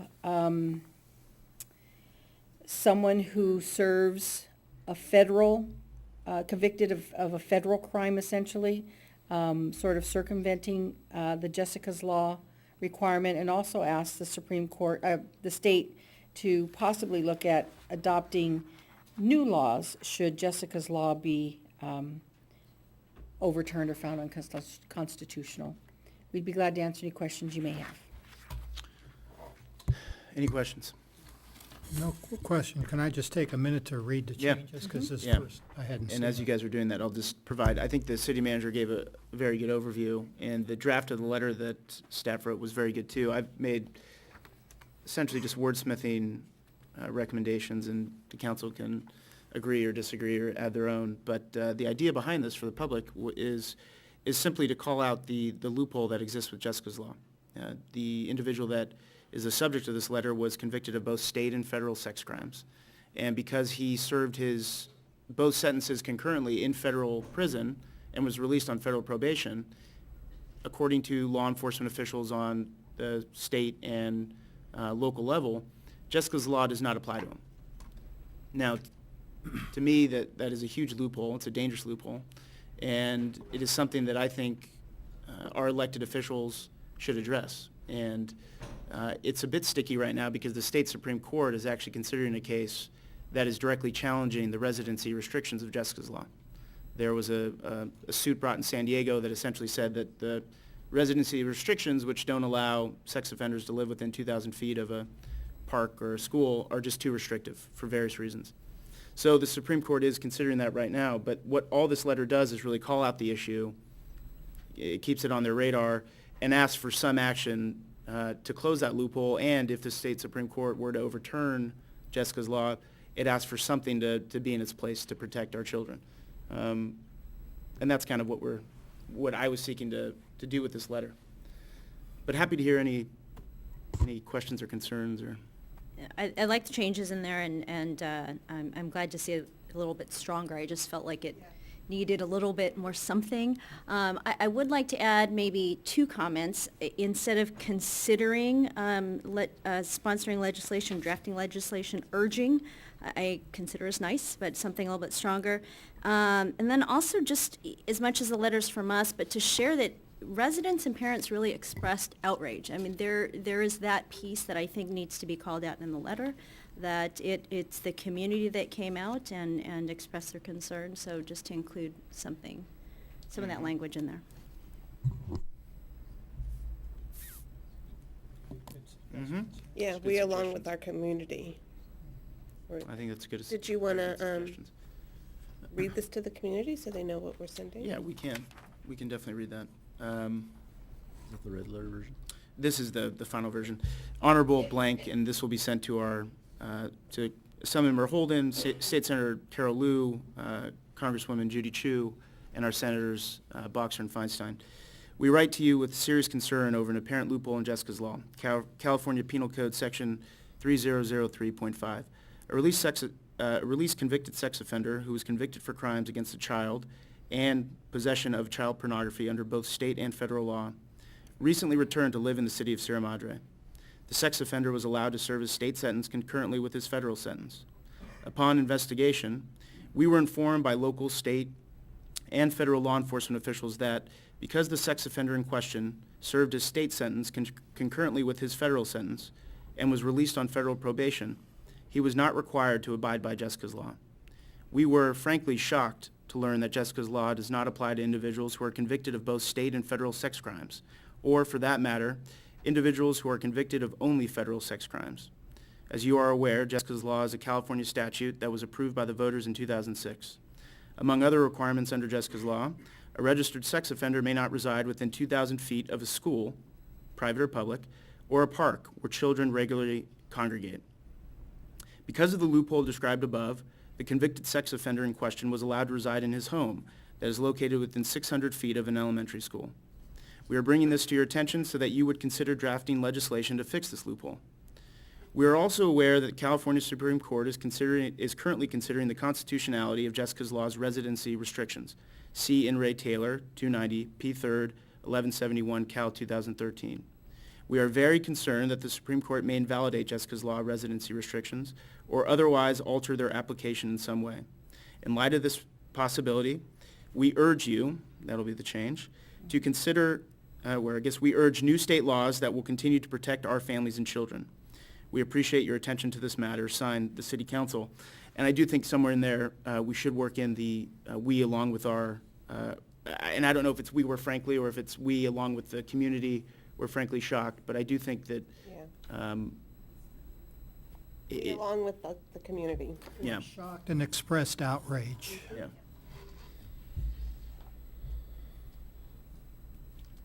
Very nice letter. I think it, Can I make a comment? please. Great letter. I hope it helps. I really do. I'm very unhappy to live in a country that has judges that would take this man and give him concurrent sentences. 8, 6, and 6, you add that up, that's 20 years. He could have been in prison for 20 years. Said he was out after 8. So I'm glad we're looking at this end, but something's wrong with that. If you take a look at the crimes that were committed, it's appalling. And I hope that something happens in the state and across the country where we take this more seriously. It's a good suggestion to say if you're convicted of a sex crime, a judge cannot allow concurrent. That might be a good solution right there. Right. Well, we don't need to pass a resolution or anything. I think we have concurrence on it. Or, Let me see, once it's all written, if we can Yeah. get a press release or something on this. Mhm. Okay. We'll open this up for public comment.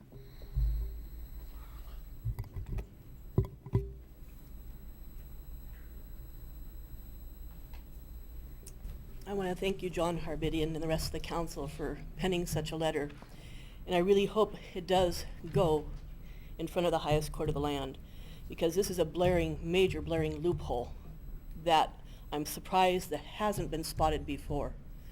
So I hope this sets precedence.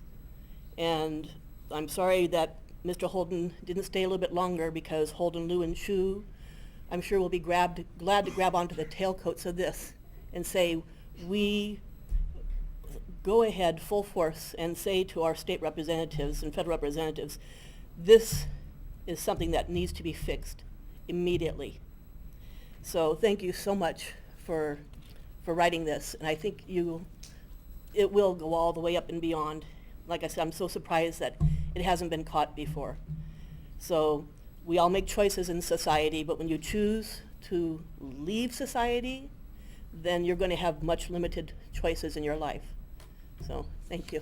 Thank you, Beverly. And to that point, I did talk with the Assembly member before the meeting about this, and he's already pledged his support. So I don't think that this is going to be a controversial issue, I think, with them. I think you're right. Any other questions or comments? So we'll bring it back, and I don't know if there's any other discussion that needs to be had, but I think we've given direction, and I think we have agreement on the letter. Yes, sir. So with that, we'll move on to item number 4. And how is everyone? Do we need a break, or Can we take a you want quick a one? quick break? Okay, we'll take a 5-minute recess. Thank you.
And we'll get back to city business here.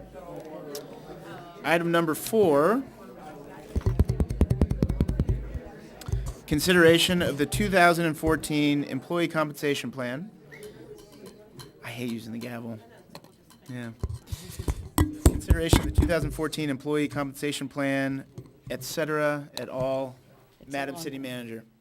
Mayor, members of the city council, I do have it's a much briefer presentation than what you saw at your last council meeting, but we do have a PowerPoint presentation. Let me just make sure we have everything working. Okay. As you're aware, there was a city council compensation subcommittee formed. It is council members Arizmendi and Dalmar, myself, and Human Resources Director Cox. We were tasked with looking at salary compaction, exploring alternative organizational structures, and coming up with a customer service communication and enhancement plan. Once we sat down, as you're aware, to begin this work, we did find out that the 3 pieces actually fit together, and it truly was, and I know you don't like to hear the word impossible, but it truly was impossible to keep each of these in a silo and return with a proposal separately for each one because they were so intertwined. In the end, on the compensation and compaction side, there was a significant amount of research done to look at compensation and total compensation, and a pretty comprehensive analysis was prepared of 15 to 20 cities with emphasis placed on the ones, and I have provided additional information this evening that are more similar to us. In the end, the 5-year employee compensation plan addresses the hourly rates for our full and part-time employees in the same job. It determined a compaction differential goal between supervisors and subordinates of 5%. I will show you in a minute what our current compaction looks like. Determined a goal for our city salaries and how they compare to the market. I want to emphasize that the goal is not to meet the market. The goal is actually to be 15% below the market because we're different, we're unique. At market was not, the committee felt was not the appropriate goal for us, and we actually achieved an average of 18% below the market. And I'll show you in a moment what we mean by this. It caps, we looked at our benefit structures and total compensation packages, and what is before you caps or puts a limit on health and welfare benefits at $18,000 for executive management, $15,000 for confidential exempt employees. There's currently no cap on this, as you're aware, today. And last, it was important that we come up with something that worked with the city's current fiscal structure. When you look at compaction, this is one that was done, this in the middle is the beginning step for when you talk about salary compaction, for a director. It is possible for their second in command, this is for the second in command person to actually make more money than their supervisor, their director. That's the compaction we were trying to fix. We have it shown at middle management, at the manager level. The blue here is our classified employee group. The orange is our manager group. You can see that in water department, it's possible for classified employees to make more than their managers. Planning, same thing occurs. Library, not so much. Library, there's actually a 3% difference between the manager and the classified step. Their orange bar is taller than their blue bar. When we talk about market analysis, I wanted to bring back a chart that showed where we actually fall. I have 2 charts. This first one this is an average of all the cities in the survey we looked at by department: community services, development services, finance, fire, human resources, library, police, and public works. This is 0. So these are negative, -5, 10, 15, 20, 25, 30. We average, the positions that are the most below the market are the police and fire chief. I mentioned earlier we were striving for a line right here at 15%. weren't able to achieve that and keep it a financially viable option. So we actually are closer, we're at 18%, closer to this line right here. I did another chart that looks at, the first chart was department heads. These are all of this is the sort of, call them the second in commands, our upper level managers. You can see here, this is 0. Here we range from about 35%. This is the water superintendent position, about 35% below the market, to in planning, senior planner, about 11% below the market.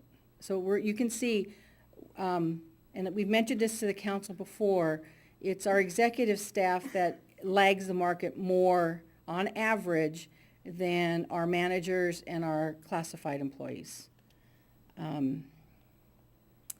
We looked at a more focused market analysis where we just compared to the 3 smallest cities closest to us that we compare ourselves to, South Pasadena, San Marino, and La Cañada, Flint Ridge.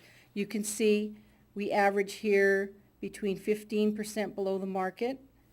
This is a police chief, to a max, I'm sorry, green is the library director, about 16, 17% below the market when just looking at these cities that are more like us, and we're still at almost 30% below the market for the fire and police positions.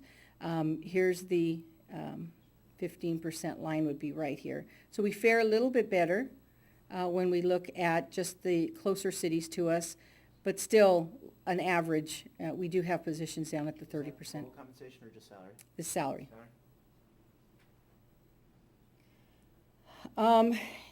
We did not bring back all of the detailed charts. They're actually at the end of this presentation if you want to go through them again. We spent quite a bit of time doing that at the last meeting. Instead, prepared just a few bullet points of the highlights of the reorg just to refresh everyone's memory. It reduces the number of direct reports to the city manager from 9 direct reports to 5. It creates more oversight for the internal services, personnel and finance are what we call our internal services, and community services, which is the library and community services department. It provides the water department with needed supervisory staff. As you're aware, it recommends having 2 deputy directors, 1 over water and 1 over facilities and streets. It enhances our public safety administrative management, and by that I'm referring to the proposal to combine police and fire. I want to emphasize we are not saying that police will become firefighters and firefighters will become police officers. We're just consolidating the upper level management. As you're aware, on the fire side, we're very lean. It's the chief, and then we have our volunteer battalion chiefs who are not here, 40 hours a week, and then we have the captains. There isn't that, and I don't mean the administrative in the sense of clerical assistance.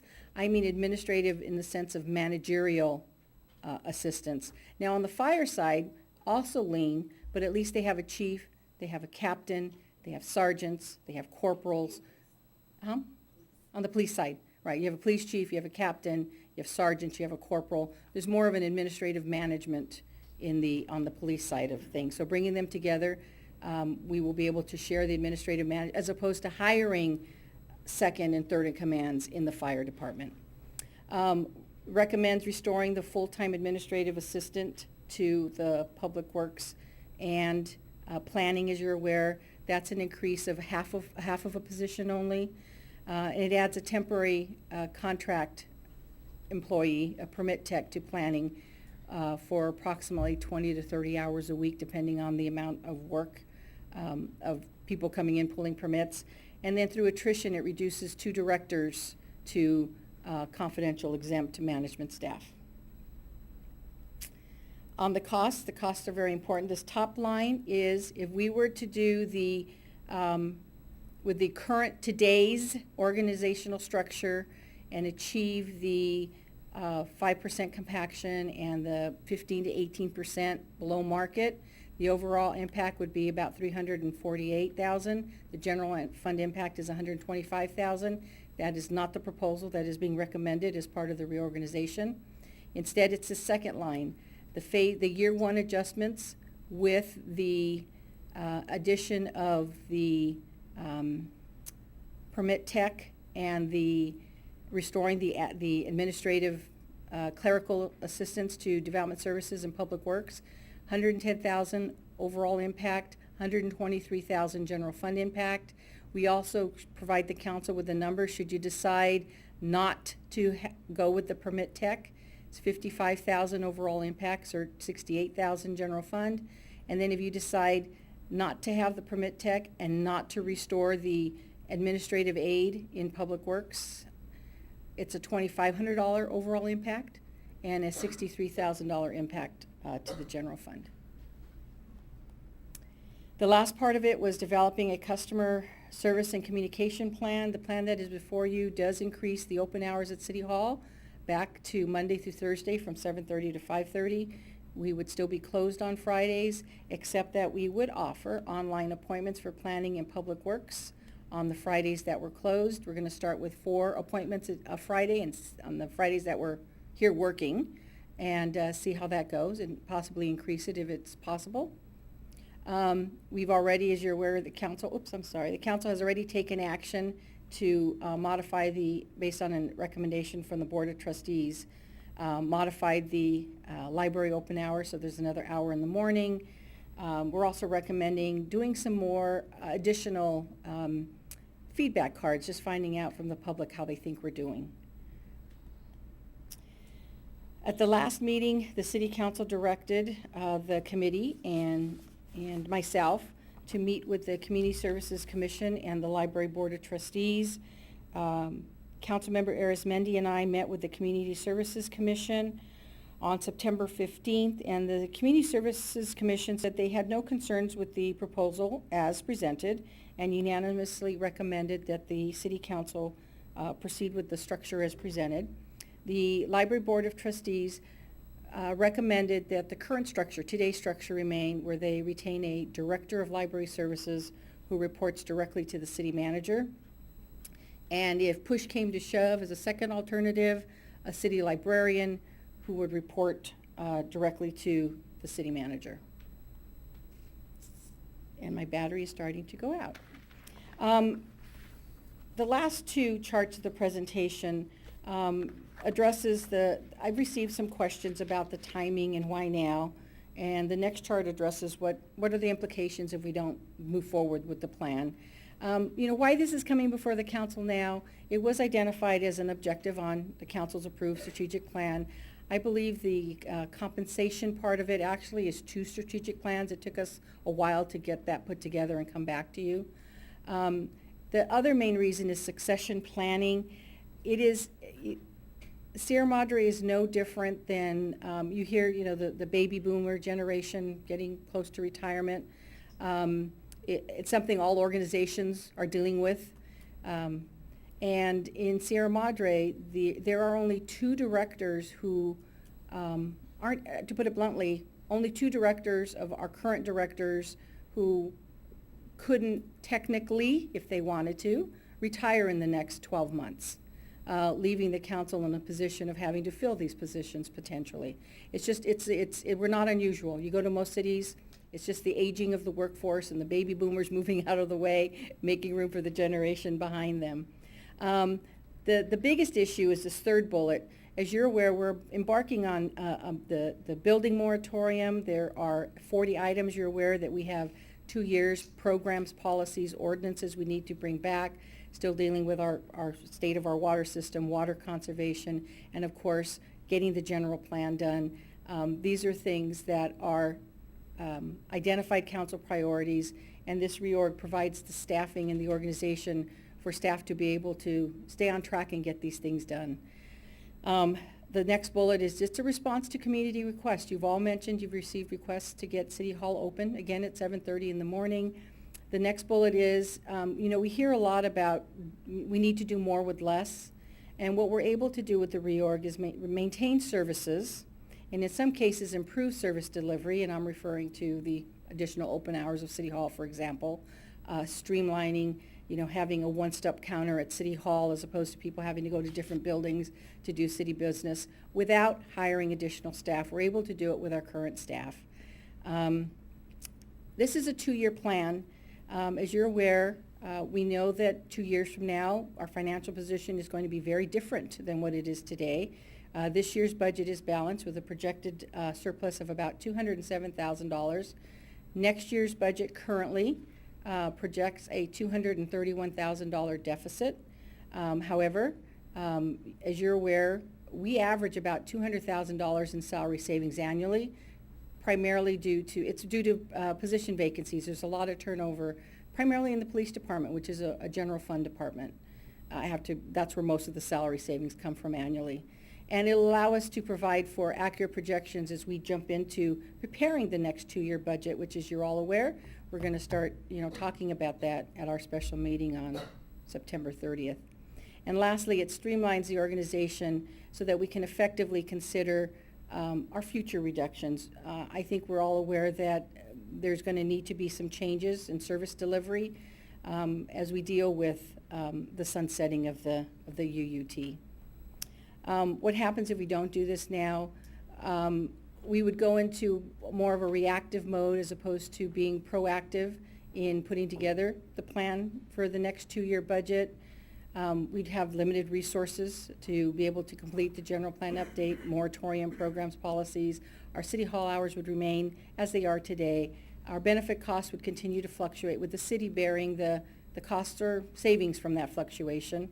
And as you're aware, the minimum wage has already increased, and our compaction has increased, and we will, continue to fall further behind, making recruitment more difficult as we go forward. I wasn't going to go into these unless you wanted to. I can stop at this point so that you can ask questions. Thank you, Madam City Manager, and I'll just begin before we ask any questions by just saying thank you to the subcommittee, to staff. This was obviously a ton of work and many, many hours, and regardless of what you think about it, the amount of time that you guys put into this was impressive. So thank you very much, and it's not lost on any of us. With that, I will open it up to any questions that the council does have. I can start? Sure, Mayor Pro Tem. Okay, I'm not going to ask all my questions at once here because Sure. some others might have the same questions, and I'll be just talking for a long time. Okay, with regard to the compaction problem, I thought I understand compaction has been an issue. I can see that before the minimum wage, there is potentially, and to use your words, potentially a compaction problem in the management ranks as well. But I thought we were tackling this because of the increase in minimum wage. And when I went through the numbers, I could not find one instance where a supervisor was going to be compacted and have a salary below anybody who is, a represented or, a working employee. I mean, are there cases where the minimum wage increase affected a supervisor where that supervisor was not making 5% more than their subordinate? Is there a case in our city of that? I'm thinking of all the numbers. What the minimum wage increase did is it didn't increase the already existing compaction at the higher levels of the organization, but it definitely did between the entry level and our lower managerial levels. So my Which is what we correct with this, and it's mostly at the lower managerial levels which is Understand. what this corrects. So is there a case where somebody, as a result of somebody getting an increase in the minimum wage, that their supervisor is not making at least 5% more than that person? At our entry-level supervisory positions, there's a potential for We that. have a potential, but not an And actual. I have to look at the numbers. I didn't do that analysis. Okay. But I'm pretty sure at our entry-level supervisory position, there's the potential for that. I would have to do if couldn't you want to find name a No, position, no, I would have to look. couldn't- would have to look I just into it. couldn't find it, so that's why I'm asking. Part of the problem is that a lot of the positions impacted by minimum wage were part-time. So really you would need to do a conversion to make them full-time to see the compaction, which is why you didn't see it. Okay, Yeah. and just another related question to that, but, I mean, even in a case like that, could you not, as the city manager, increase that supervisor's salary and bump them up to the next notch? Not if they are already at the top step in the range. But if they're at the top step, they would never be compacted from a minimum wage person. I don't know that. I didn't look at the entry-level Okay. supervisor. Well, I don't know This is my that. analysis. I couldn't find it, but just Mhm. looking through I the... understand your question. Yeah. Okay, even in the case, well, okay, my next question is with regard to, you know, the other problem that we didn't set out to, but I appreciate you tackling, is the high medical cost. So part of this plan, embedded in the plan, which I think is great, is that the proposal to cap medical benefits.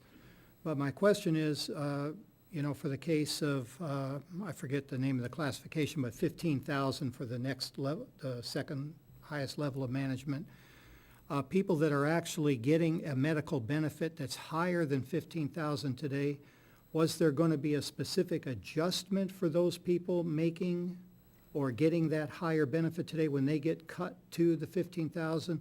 Were they going to be adjusted, that an individual person? This is why all of the pieces fit together.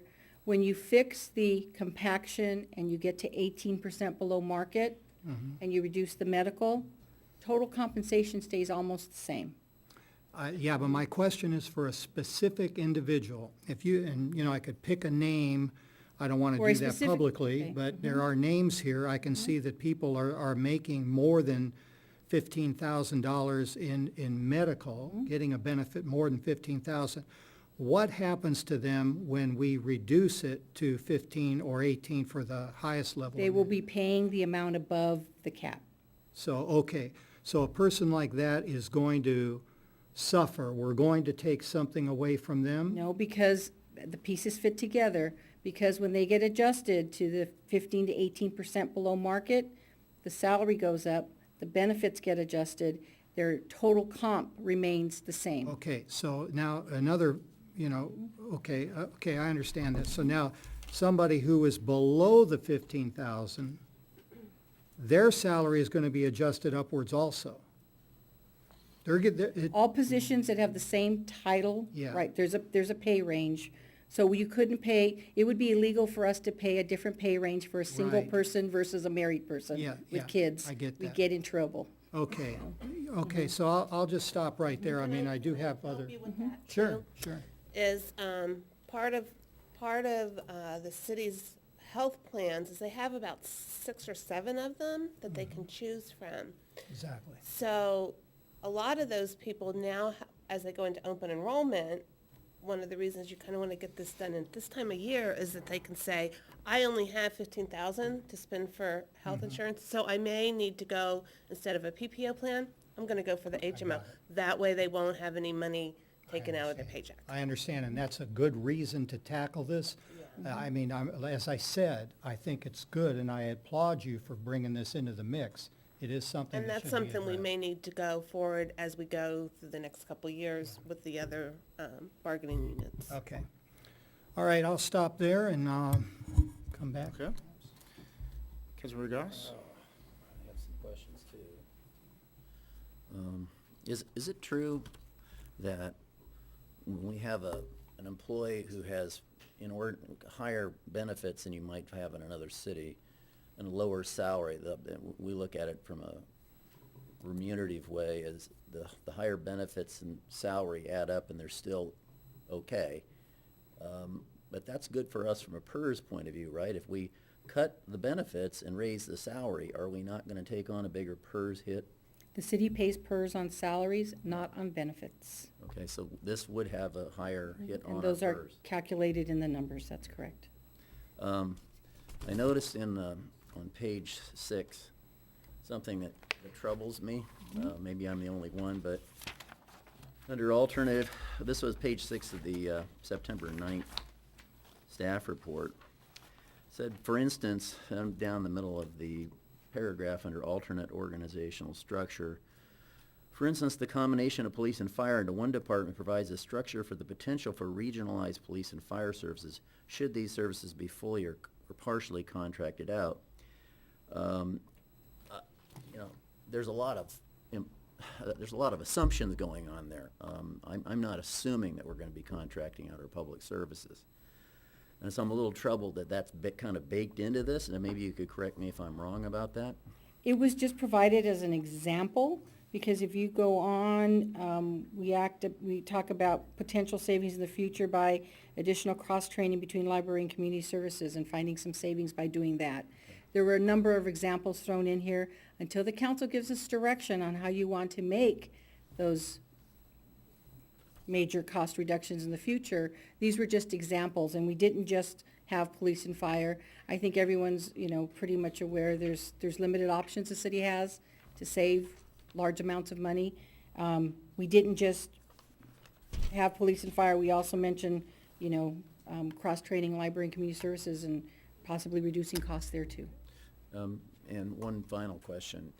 Merging public safety under one public safety department, how does that benefit public safety in the city? I tried to mention that when I was doing the PowerPoint presentation. It's a fact that the fire department is very lean with the managerial staffing that the police department has a bit more of, not nearly as much as they need either, but by bringing them both together, they can both benefit from. There are things, when it comes to staffing, when it comes to just the policies, procedures, personnel issues, they're very similar. They're similar operations in that regard. Again, we're not combining the direct service to the community aspect of it, because that is very different, but just the managerial oversight. The preparing staff reports, it's that kind of work that the fire department is always historically been very. Most cities that have police and fire departments have a management analyst type in there, When I'm full-time asking secretaries. Public safety benefit, I'm thinking, will this have any bearing on response times, something like that? Something won't. measurable that we can? I would have to say it will not have a measurable increase in response times. We'll maintain our current response times. And I don't think you'll see a policeman on the fire truck. No, we will not see policemen hope on not. fire trucks or firefighters in police cars. Okay, thank you. We good? I have a few questions. One of my questions was covered by Mayor Pro Tem, one was covered by Councilmember Goss. But I do think on the compaction data, I just have a separate, a separate question, which is, did we take the perspective that the way to solve the compaction issue was to somehow create market-based salary ranges? So in other words, we have this compaction issue, which I think the data in your presentation is good, because I didn't see the data in the first one. But was the thought process behind the plan to solve compaction by going to a market-based 18% or 15% below market-based salary range? This is where all the pieces, again, I keep saying that, this is where all the pieces fit together. When you adjust for the 15 to 18% market, you're also achieving, coincidentally, the 5% compaction. You also achieve the caps on medical. It fits together. Yeah. So basically the answer is yes. Yeah.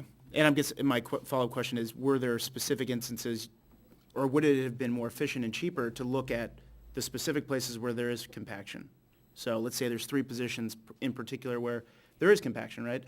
And why not adjust those? The problem with doing that is there's also an internal, call it, pecking order or chain of command.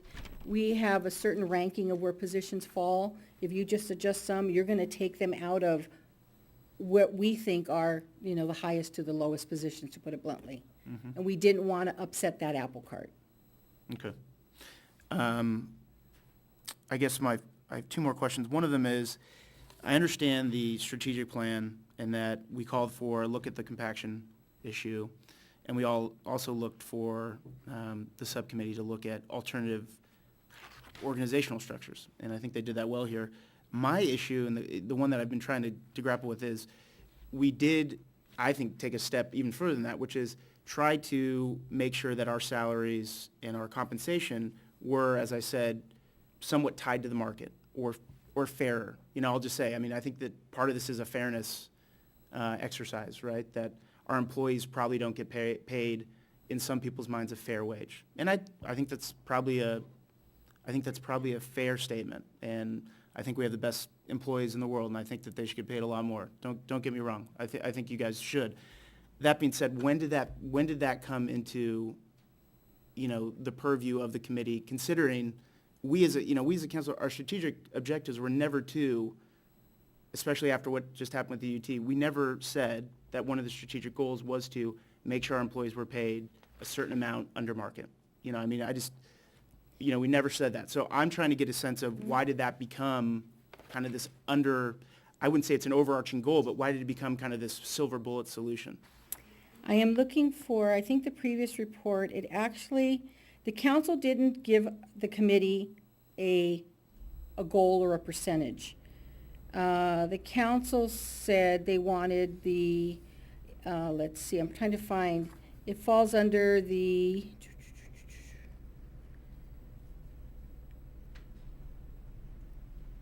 attracting, developing, and retaining quality staff. Mm-hmm. And that existing compaction was extremely tight. I'm looking for, there was a second goal, and I'm not seeing it in the staff report. There was a goal to, let me see if I can find, maybe Alyssa remembers where it is. There were two goals, there were two objectives in the strategic plan. One of them was compaction, and one of them was a retention and recruitment of employees, and I just can't put my finger on it. I can answer for you. So you're looking at it as, we don't want our employees to be 15% below. And what we actually did was we said we don't want to pay our employees any less than 15% below. Because we do have a lot of employees that are a lot less than 15% below. So we've actually raised the bar and said, going forward, we're not going to allow anybody to be less than that. Yeah. And where compaction plays into that is then we've set the compaction at 5%. So going forward, we know what those numbers are. Yeah. So there wasn't any standard out there. Got it. So that's why that. No, and I would love to pay them at market. We just Right. can't. And also that it actually helps the employees because they know that. They know that we respect them. No, and Again, it was a function of when you put all these pieces together, that is sort of where it naturally fell to make the pieces fit together. That's how the 15% was achieved. We could have aimed for 20%, the numbers would be different. Yeah. But we sort of tackled this by looking at what the overall goals were first, and then saying, once you put all the pieces, where that line should be drawn, and that just sort of ended up, I'm trying to find the right words, but like the natural place to draw it, where everything worked together, all the things that the committee was trying to achieve worked together. Yeah. No, and look, I think it's a noble goal, and I think that you guys trying to do that. But you're correct, the council didn't say, we want 15% Right. below the market. You're correct. And then to that, oh, sorry. I just wanted to briefly respond to that. I'm listening to the Madam City Manager just saying it over and over again, but it is true. You cannot look at one isolated piece of it and not connect the other pieces. You can't just look at the minimum wage. You can't just look at the compaction. You can't just look at the streamlining of services.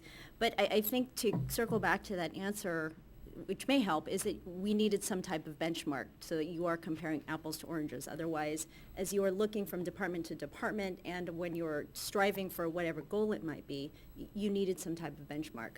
Was 15% or 80% the magic one? Don't know, but I think it best fit as we're thinking forward also for future budget and considerations as the UT sunsets. Thank you. Can I ask Councilmember Arizmendi a question? I mean, how does that fit into future budget? I didn't understand what you meant by that.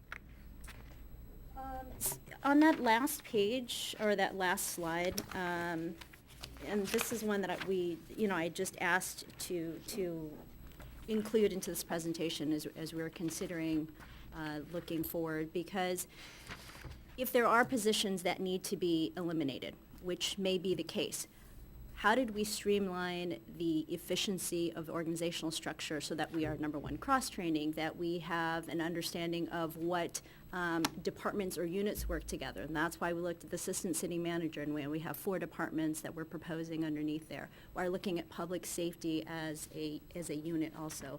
So those types of considerations as we're looking to the future.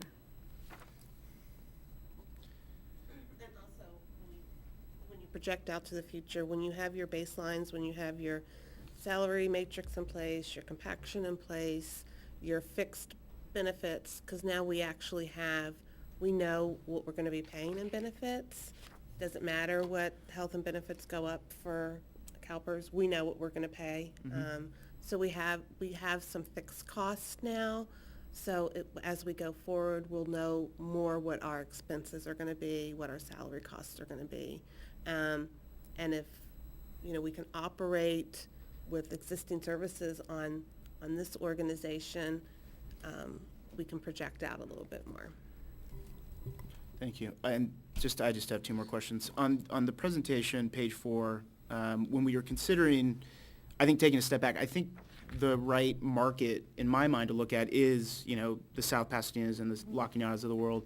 And I do think that it was smart to include this analysis, because when I was going through the data, I do think that it's clear that employees in our city, when you're comparing them to Pasadena, Glendale, Arcadia, there's a huge difference there. There's a far way for the city to go if we wanted to compete with those cities. I do think that, when it comes to South Pasadena and La Cañada and San Marino, we're actually in the ballpark. And just to clarify, we're showing the deficit here, or the difference between what our employees get paid and those in South Pasadena, San Marino, and La Cañada, but this isn't total compensation, right? If you were to look at total compensation, because I think if you look at total compensation, the numbers are actually a lot closer. Because I was doing that myself. We still lag a little bit, Still lag a but little not bit, as much as right? this. Not as much. And I do think that that's something to point out, is that, in my mind, how you define market's really important, and I think that we defined it as logically as one would, which is, what are the other cities in San Gabriel Valley doing? In my mind, I think that Sierra Madre is a bit different. So I'll just point out that although that page 4 does show, some distance there, I think if you looked at total compensation, it'd be closer. We're closer to South Pasadena, but further Right. away from San Marino and Okay. La Cañada. And then my last question is just, it's kind of a bigger question, but do we think this plan, if we were to wait, let's say, until we tackle the budget, and we said, hey, here's what we want to do with the budget, here's where we're going to cut, we want to slice $400,000 from the budget. What makes this plan any less viable or useful? Because I do think there's some very useful things in this plan that could help us get there potentially. But what would make this plan less useful or less efficient if we were to tackle the budget first? Say, hey, here's what the budget's going to look like in 2 years, and then say, now let's talk about reorganization. Let's talk about salary compaction. Let's talk about benefits. To me, there's an argument to be made that we're putting the cart before the horse, right? That first you got to figure out what your budget's going to be in 2 years. Then you'll figure out what the organization itself is going to look like. So were there any discussions within the committee and within staff that, you guys came to the conclusion that no, you do this first, then you do the budget discussion? Yeah. And We did, and that's why we said this is a 2-year plan, because in order to get the budget done and to get the building moratoriums done and to get the general plan done in 2 years, because that has a 2-year deadline, we have to, and to get City Hall open again, which is really important to the community, we have to kind of reorganize how the work is getting done. That's basically how they're doing that. So that's the reason for the reorganization, is to make sure that the city hall is being open so that we can get this work done. That's the reason that the city manager needs to concentrate on those areas, and why we need an assistant city manager to concentrate on the other areas, so someone can be really focusing on the fiscal services as we're asking all these budget questions. So this organization plan has nothing to do with budget savings in 2 years. It has to do with getting the work done so we can come prepared to do it in 2 years. So it's the preparatory work that needs to be done. We could return with, if it's council direction to deal with cuts, but it would have an impact immediately on current workflow, Staff, obviously right. less employees, and meeting the deadline on some significant things that are before us Right. in the next 2 years. It will have an impact on that. Okay. And I just, for the council here to think about what our priorities are and what we have passed in the last 3-4 months, and what we have stated and we have committed to our community to say these are things that we're going to get done. That was all taken into consideration as we're putting this forth. So I think if this wasn't going to be passed right away or immediately, that something will fall by the wayside, and we have to also understand the implications of that. Any other questions? Thank you for that, both of you. No? I will open this up for public comment.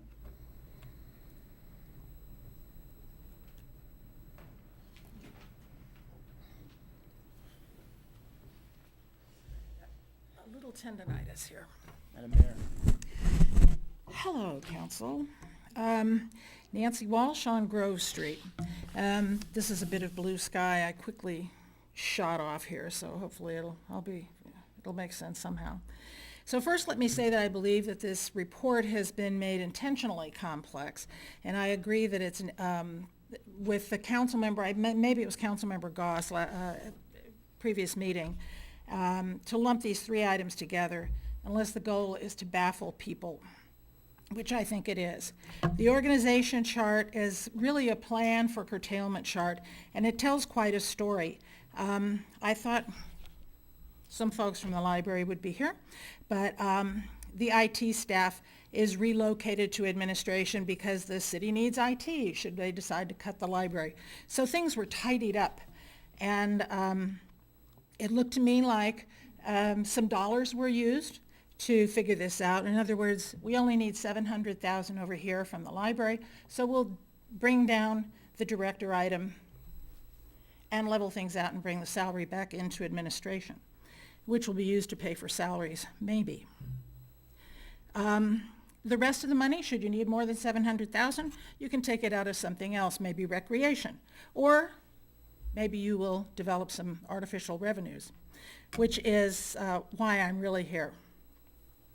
What I find most disturbing is the devaluing of the finance department. That move sends a huge message to outside credit and auditing agencies, and our reputation isn't good to start with. We now have another layer of bureaucracy for the finance manager to negotiate. The gatekeeper is the assistant city manager, and I don't have a problem with an assistant city manager. I was a person who actually supported that a year ago. Was it about a year ago? 3 years ago. Was it 2 years? I was going to say. It was before we were on. I think it was a year ago. Oh, really? It was before the UUT, so we held off. While we should never organize around personalities, we need to recognize that an outside agency will ask what the skill sets are. Remember, we have this bankrupt water fund, and agencies are going to look at this org chart and say, it's going to send up red flags if you have moved your finance down to a lower level. So it shoots off all sorts of messages to your auditing agencies. So I don't think organizations should be built around personalities, and I think we need to recognize that an outside agency will ask us what those skill sets are. First, their hair will be on fire when they see it, and then the second thing they're going to say, well, who's that person? Recreation and human resources are not acceptable answers, from my perspective. This is a situation where people at the top can pressure the finance manager to manipulate numbers to the detriment of the city. The message is, we're about to do something at best inappropriate and at worst illegal. We can guess what one of the actions is because we've heard it repeatedly in here, and that is that our previous finance director did not estimate revenues properly. So one place to start if you're going to fiddle with things is fiddle with the revenues. And that is a disaster and can lead to bankruptcy quickly. And we're doing pretty well on our own going into bankruptcy, but doing something else seems outrageous. We had a council member who said he didn't think it was bad if we went bankrupt, so I know that there's an idea out there that bankruptcy isn't a bad thing. It seems to me we need some bravery on the council. Opening City Hall is not an emergency. Do not be fooled. The council members on the committee are really cramming their agenda down your throats and dressing it up as a customer service program. It's a cute little costume, but it really doesn't fit well here. And I might add that you ladies seemed pretty angry when they didn't buy into it last week. That was disturbing because this is a huge issue. And we really need to take into consideration what happens when you shove finance down farther. It sends messages in many different directions. So I don't know what you can do about this, but I would hope that you could postpone this reorg for a while to get better clarification and have some time for discussion. Thanks. Thank you. Any other comments?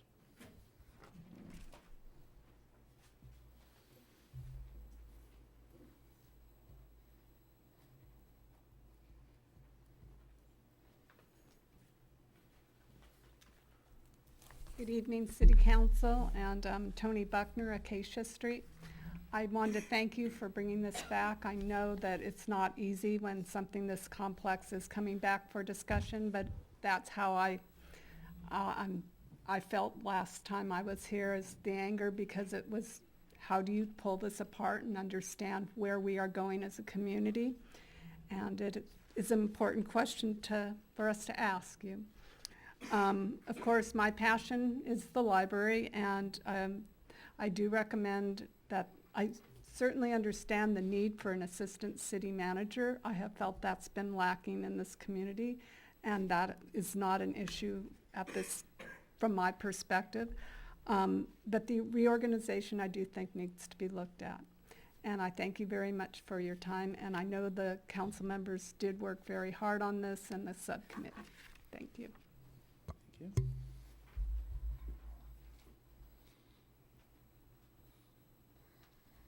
Hi, Barbara Lee Klein. Like I said a few weeks ago, I thought we'd already done this. Thank you. I know it was a lot of hard work. I could go over how did we get here. 12 or 14 years ago, the City Council decided to bring in the state, federal, whatever, state retirement fund. We haven't had it all that long. That's changed 12 or 14 years ago. 12 or 14 years ago, we brought in the UUT. People voted on that in this town because we thought we were helping out the police and fire department. And a few other legal finaglings came along and things kind of changed. That's why you see the voters saying no on UUT. What has changed with this town? We have the same amount of people living here, just about the same amount of calls that go out on fire and police. But I heard the word broke here. Yes, we should go out and plant money trees in our front yard. I've often said, should we annex? You guys are facing some tough times. That's why we voted you in this council. These are going to be tough years. We're looking at a decrease in UT. Some people want to bring it back to 0. Yes, we can't compare ourselves with some of these other larger cities because they have a giant business tax base. We don't. So we are going to have to be tough and streamline and take a look at what we can do to protect the voters, the citizens of Sierra Madre who put you here. Yes, of course, we love our employees and we want the best for them. But Sierra Madre, I hope, still will be a city, and that's what you have to really take a look at. I love how this reorganization's done. Everywhere I worked, we have retraining, and CERT, we have cross-training. Fire department has cross-training, police department has, you do cross-training. In case of something happening, you want to make sure you covered all bases. So we're all facing tough times. I'm not getting a wage increase, but yeah, my taxes are going to go to the city to make sure that things flow and that we don't have to join up with Arcadia or Pasadena Annex because we will be broke. So that's painting a glum picture, but in the next couple years, you know, we do need to plan for a rainy day, and that's kind of funny because I do hope we get some rain, but we really do need to take a look at how to protect the city. And there's ways to go about this the way that this has been presented that will also protect the employees. It's not asking much, but you really were voted in to protect the citizens of Sierra Madre. Thank you. Any other comments or questions?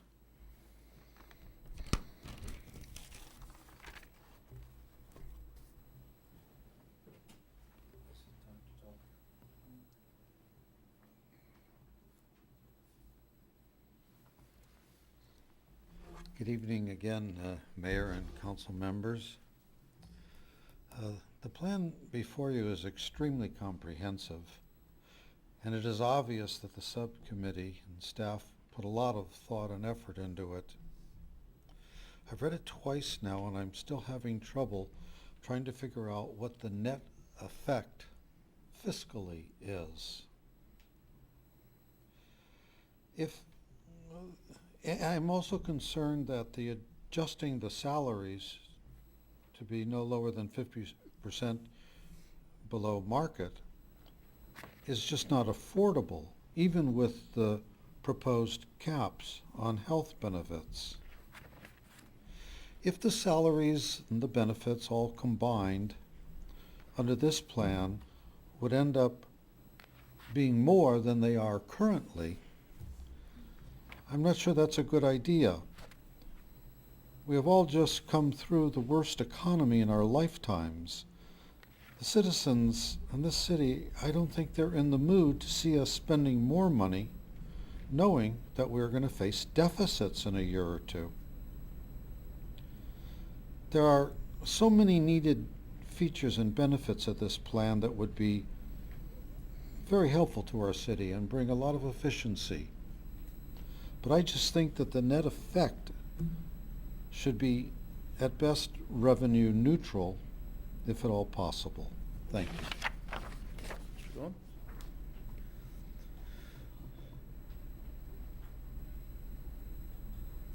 Any other comments, questions?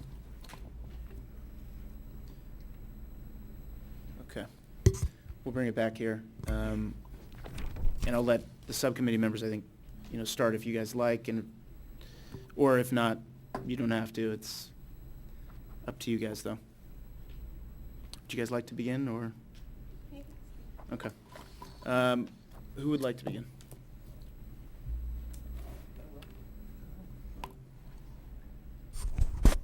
I am, maybe it's the political science professor in me. I'm of multiple minds on this, because I see some of the advantages to this plan. It's pretty obvious that getting the organization structured correctly with the proper incentives for its employees is important. And the employees that we have working for us are absolutely fantastic. I'm not just saying that because I'm a politician. I've felt that for many years, long before I ever thought about running for office.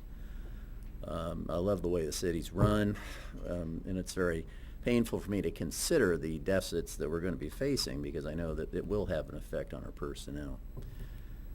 Some of this stuff is really good. I like a lot of it. I mean, I can just reel off some of the things I like. I like the fact that we're taking the public seriously. They really do want to have us open 7:30 to 5:30. It doesn't sound like a big deal, but I think it is. The online appointment scheduling system you guys have put in here, I think, is fantastic. I see the moving of the website out of the library not as kind of a cut of the library. Actually, I like that. I think that actually helps the library be more of a library and less of a IT. But so I'm gonna give the subcommittee a benefit of the doubt on that. Capping of health benefits. Okay, we do have some high benefits for our employees. And that's a tough one, because yeah, we should probably be talking about compensation packages as we look into the future and look at these budget deficits that we're looking at. But one of the obvious ways we benefit from the current compensation is we keep our PERS costs down. And I don't know anybody that's not concerned about the pension costs that are looking, that the public in this state is looking at across the state. So that's a tough one. That's a tough one. I'm concerned that last meeting, right at the day after our last meeting, when we voted to table this for 2 weeks, the day after Director Castro announced he was leaving for greener pastures. So this idea that we can just keep paying our employees at a low level and there won't be consequences is silly. We have talented people and they will go elsewhere. So this brings me back to the whole revenue problem. I mean, that's obviously the problem. And I'm very concerned that all these things that make a lot of sense are coming before the things that we have to do that none of us want to do. I just really believe we are putting the cart before the horse.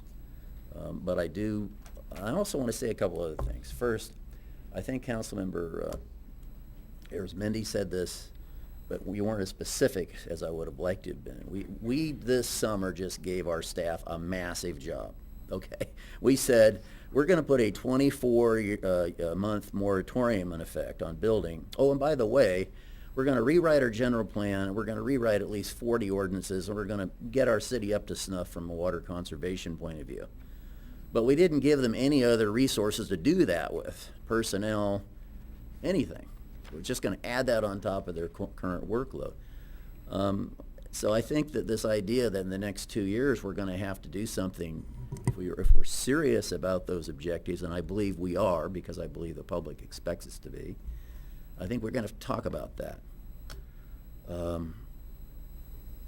Boy, there's so many other aspects to this. I think Mr. Gold, once again, he hit it right. It's comprehensive in as much as it does take on so many different angles that if you try to focus on any one, you're gonna miss one of the others.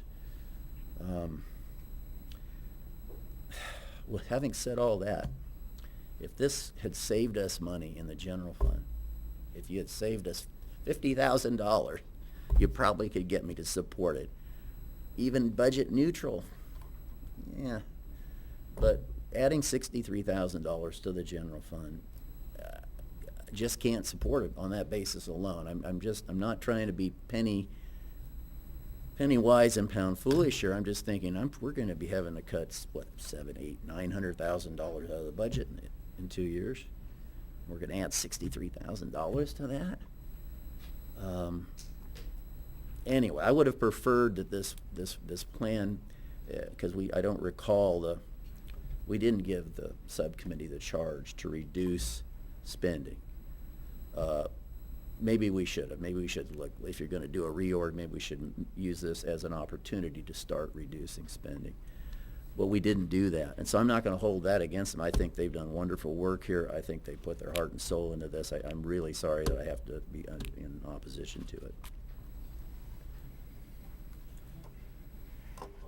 Yeah, there's a couple things I really like about it. I do like, starting to get some control over the medical costs, because I think the way we've got it set up right now is really great for some people, but it is inherently unfair.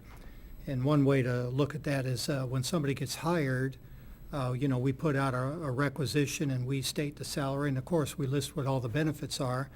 But when a person accepts that job, then they decide what medical plan they're going to get into. So even though, so just to your point, Councilmember Del Mar, it is more predictable to have a more streamlined medical plan, because we don't know what the employee is going to choose when they're hired on. They could go from nothing to today $20,000 medical plan.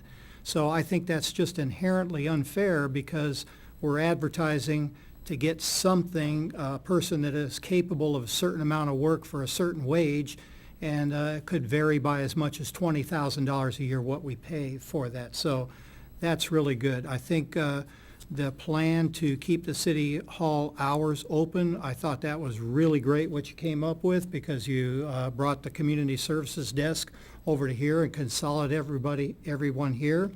Hey, I was skeptical. I didn't think there was any way to gain more efficiency out of that, but you found a way, so I really admire that you were able to do that. I think it's a good idea to create the Deputy Director for Water Services, given how critical our water situation is. And one could maybe even speculate, had we done this about 15 years ago, maybe we wouldn't even have some of the problems that we're having today. Who knows? So those are three aspects of it I really like. The problems I have with it, I already alluded to in one way.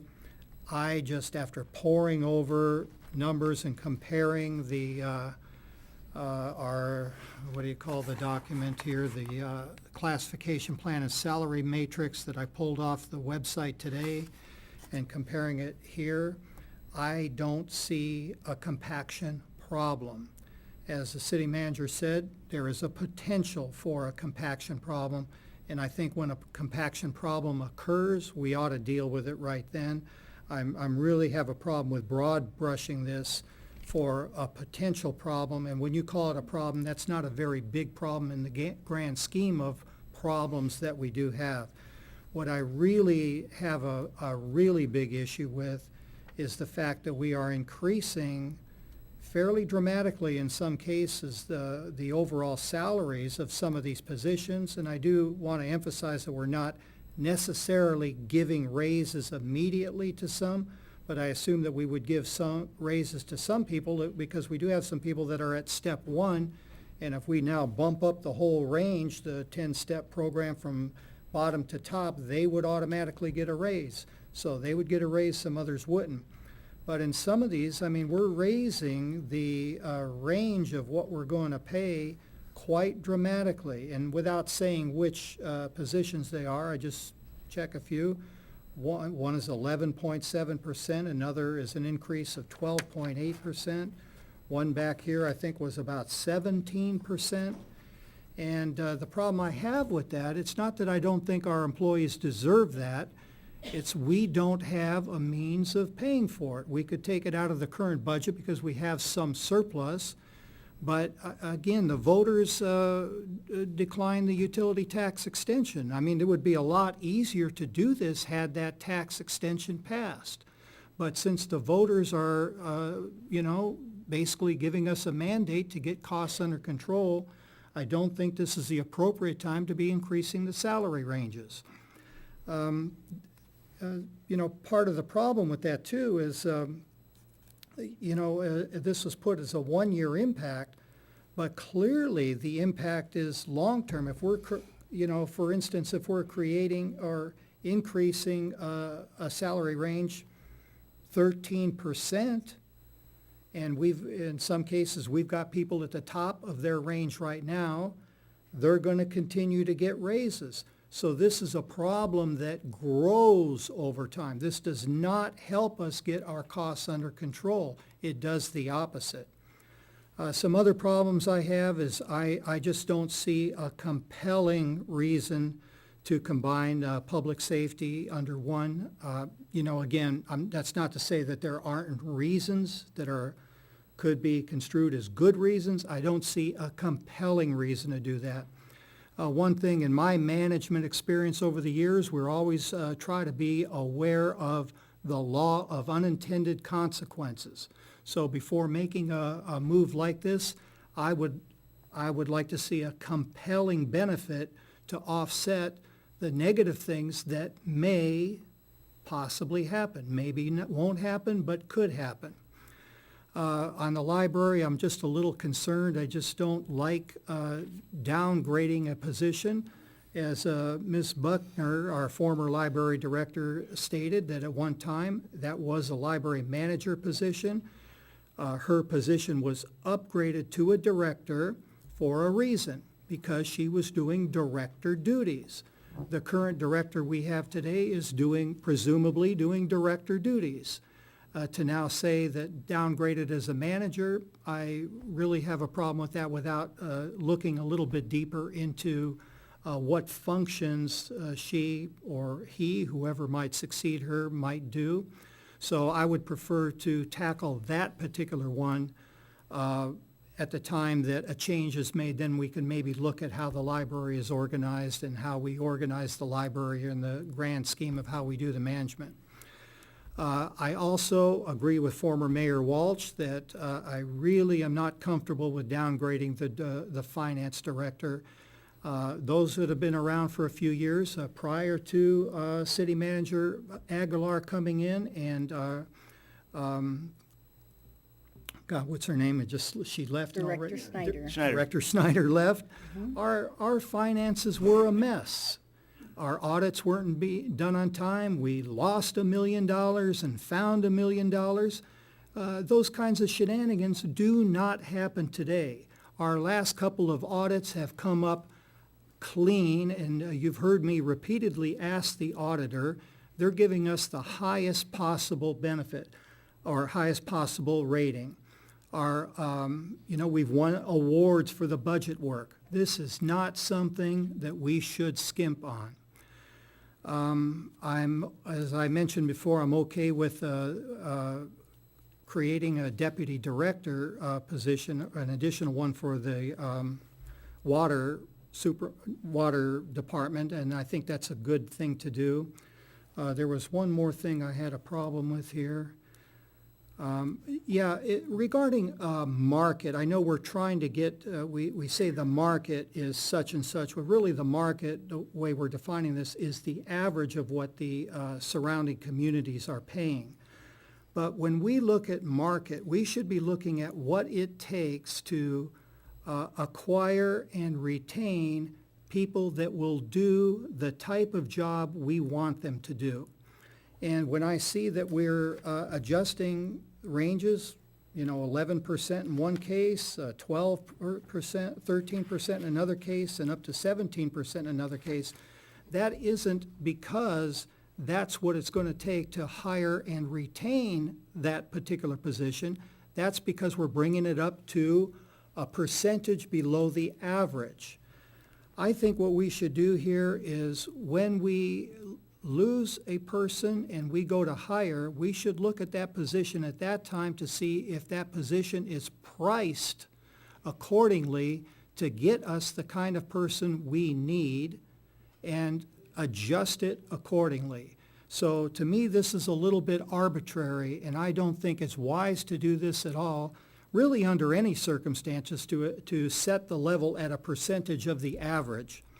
And furthermore, what this does is it is a mechanism to constantly drive up salaries, because as soon as we raise our range, the next person does their salary, and theirs is a percentage of the average too. Now the average just became higher. Now they made theirs higher. Next time we do it, it's a percentage of the average. The average jumped up. This forces an escalation of salaries throughout the entire public sector's industry here. This is not the right way to do it. We should be paying what we feel we need to attract and retain quality employees, and that has nothing to do with an arbitrary percentage of what is being paid around us. So I'll let it go at there, but just put the bottom line is that given that the UUT extension failed, I just think it's irresponsible to put anything on the table here that does not decrease our overall expenses. So I encourage to go back to the drawing board or do something to retain the good things of this that I think we all agree are good, and try to fix some of the other problems that's causing this to be too expensive. Thank you, and I'll go and then let the committee members have the last word, because I do think they've earned it. So I don't disagree with much of what was just said by Councilmembers Goss and Mayor Pro Tem. So I'll be a little bit briefer than I thought. The upshot is I can't support this as it's written now and as it's presented now. I do think that there are good things about it. I do. I think the number of things that are great about this plan in a vacuum are limitless. I mean, I think that timing is everything in life, and I think that if we weren't coming off the second UUT defeat, if we weren't coming off of direction from the community that they want us to cut the budget by, call it $800,000, I think that we do some really good things here, and I think that there's some efficiencies, and I think that organizationally and from an HR perspective, it's really great. But I do think that in reality, we're just not in a position to do a lot of these things for the mere fact that, to me, the budget has to be put first and foremost in terms of priority for us. And I think that the budget meetings coming up are not going to be fun, and I think we're going to be talking a lot about cuts and, you know, combining certain things. I think all the things that we've talked about in this plan have to be on the table. So I think that the subcommittee has done a great job of actually setting the table for this council. I think they've done a lot of hard work in saying, you know, maybe certain departments should be combined, maybe certain departments should be streamlined. I don't necessarily agree with some of these, but I think that they have done the hard legwork up front of saying, here are some ways that the city could become more efficient. I think that, you know, the big issue obviously is that this plan doesn't cut any money from the budget. It adds to it because of the salary level issue. So to me, I just don't think it's tenable. You know, that being said, I do think that there are two specific things I really like about it. I do think that the Deputy Director of Public Works makes a lot of sense. I do think that we should have someone in our Public Works Department that is in charge of water, that is going to be in charge of water going forward, because I don't see that going away. I don't see that issue going away, and I think having the Deputy Director running that is a really good thing, and I think that kudos to the subcommittee for pointing that out. I also have long felt that, as the subcommittee members have pointed out, and Ms. Buckner, I've always found it kind of strange that Sierra Madre didn't have an assistant city manager. I just always have thought that our structure is too flat. I don't think I can look at many organizations where you have a CEO essentially, and then you have just a series of directors or managers that don't kind of funnel up in some sort of pyramid. I just think that it creates, and it has created over the years, a structure to where I think our city manager's just, she's doing too much. I think she has her hands in too much. This is no offense to her, but I think she's somewhat of a controller in terms of a manager. I think she likes to have her hands in everything that she oversees. I don't think that's necessarily the best way to organize a city. I do think that having someone that is an assistant city manager, that if our city manager's out of town, if our city manager's sick, if our city manager can't attend to the 25 different things that the city council has given to our staff over the last 4 months, then you have an assistant that takes on those responsibilities. Our neighboring cities do that. You know, I always look to South Pasadena as kind of being a model city that runs pretty efficiently, and I think they're very similar to Sierra Madre in many ways. You know, and I think, you know, they have an assistant city manager.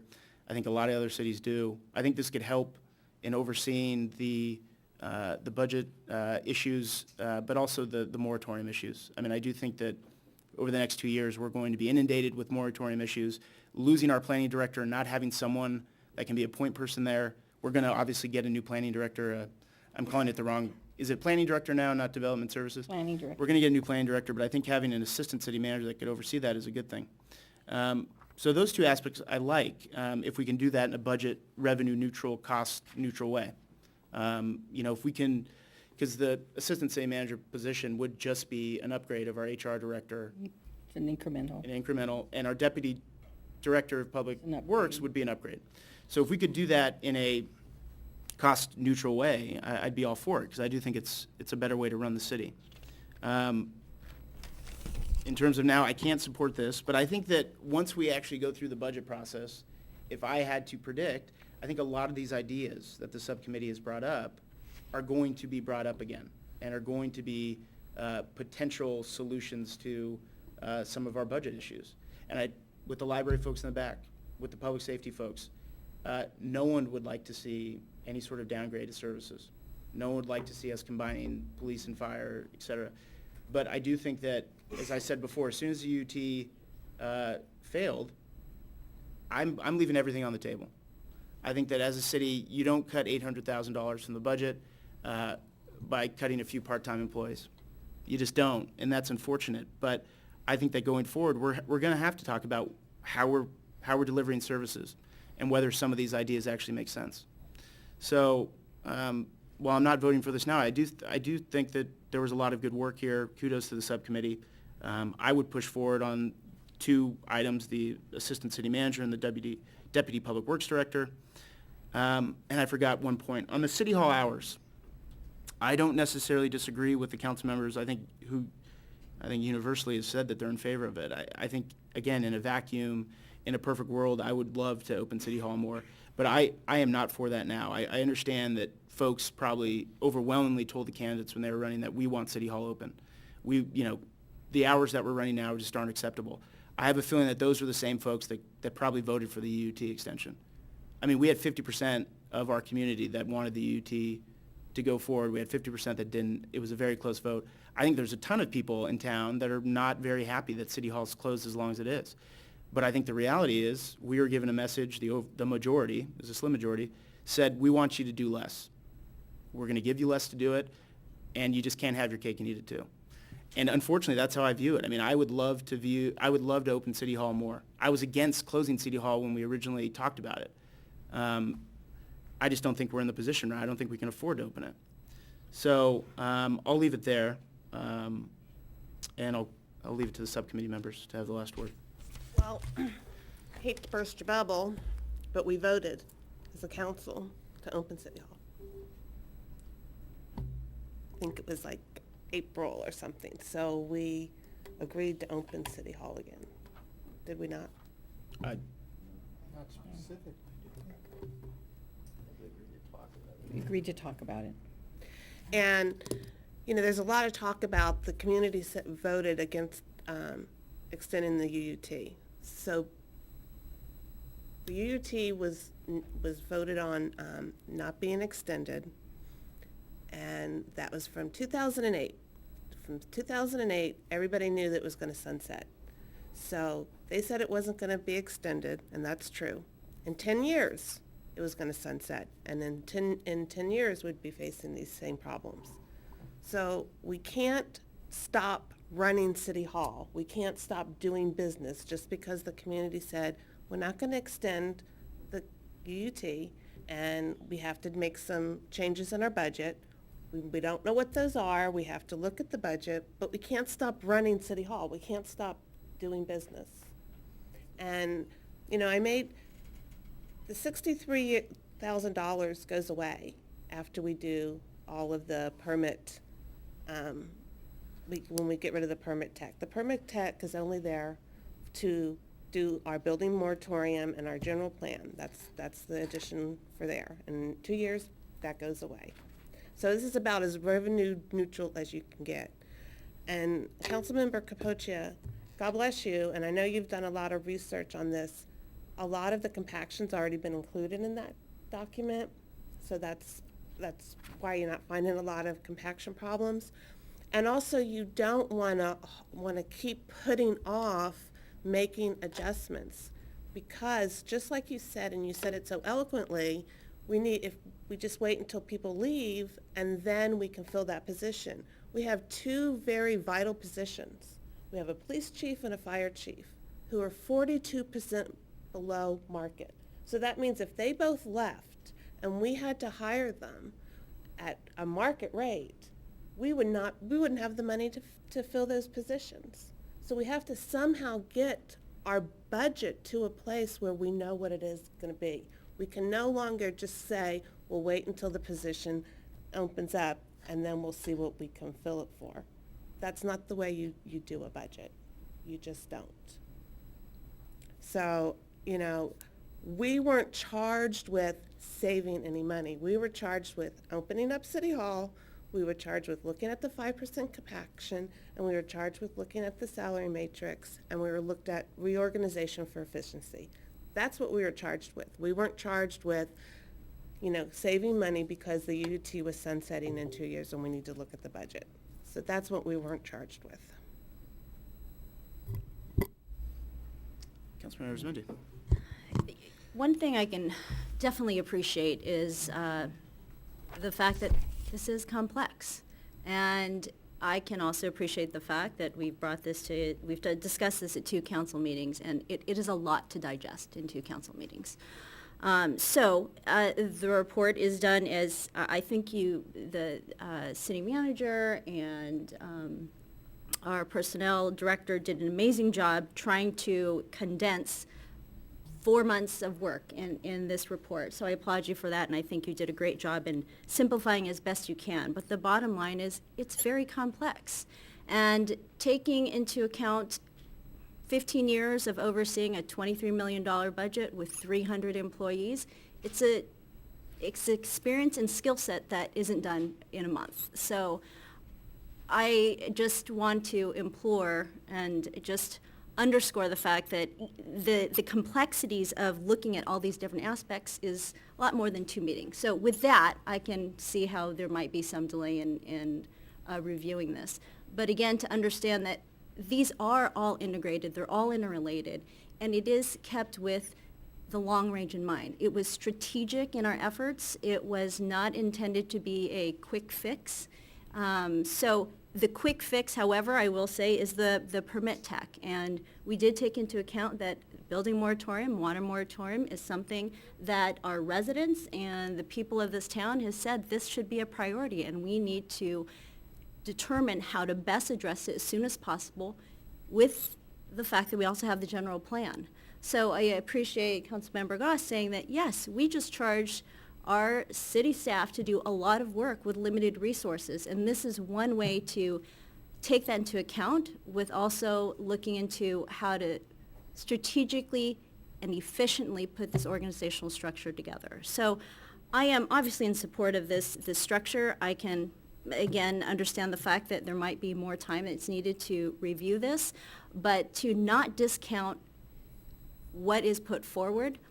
We may have some disagreements in some of the points here, and as I know that I've emailed to some folks that have emailed me, is that it's not ideal.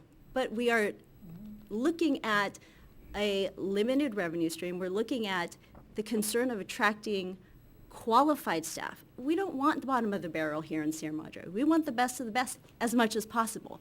Given that, it is something we have to take a look at marketability and taking a look at what the market rate is. Whether we like it or not, it's a reality. And again, given, it's already been said here, we've lost 2 key director staff that we're going to have to see how to best find those positions to fill them. So with that being said, again, I'm in support of this reorganizational structure and the way it's presented, but I can also understand the need to divulge into it further, but to keep in mind the longer we delay, the more we are behind in thinking forward, so. And the longer we're delayed in getting some of the major work that we need to get done.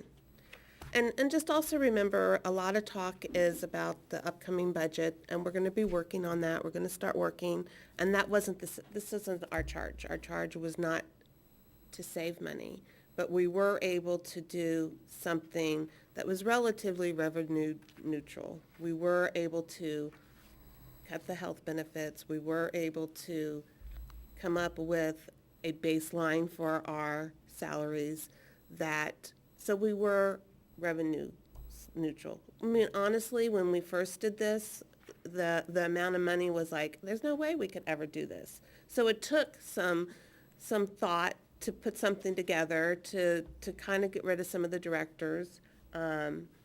That's one of the reasons we did get rid of some of the directors, because that takes away from some of the high compensation. So we were looking at reducing the cost for that. And, the longer we put some of this stuff off, the longer it's going to take to get the work done, the longer it's going to take to get City Hall open, and I would hate to see us all delayed on that. Any other comments? When I heard Mayor and Mayor Pro Tem both speak to this assistant city manager issue, I think I'd like to add my support on that. I think that our city manager, and this may not be popular to say, but I think she's really working long weeks. I've watched her since I've been a city council person. We're getting our money's worth out of this woman, and then some.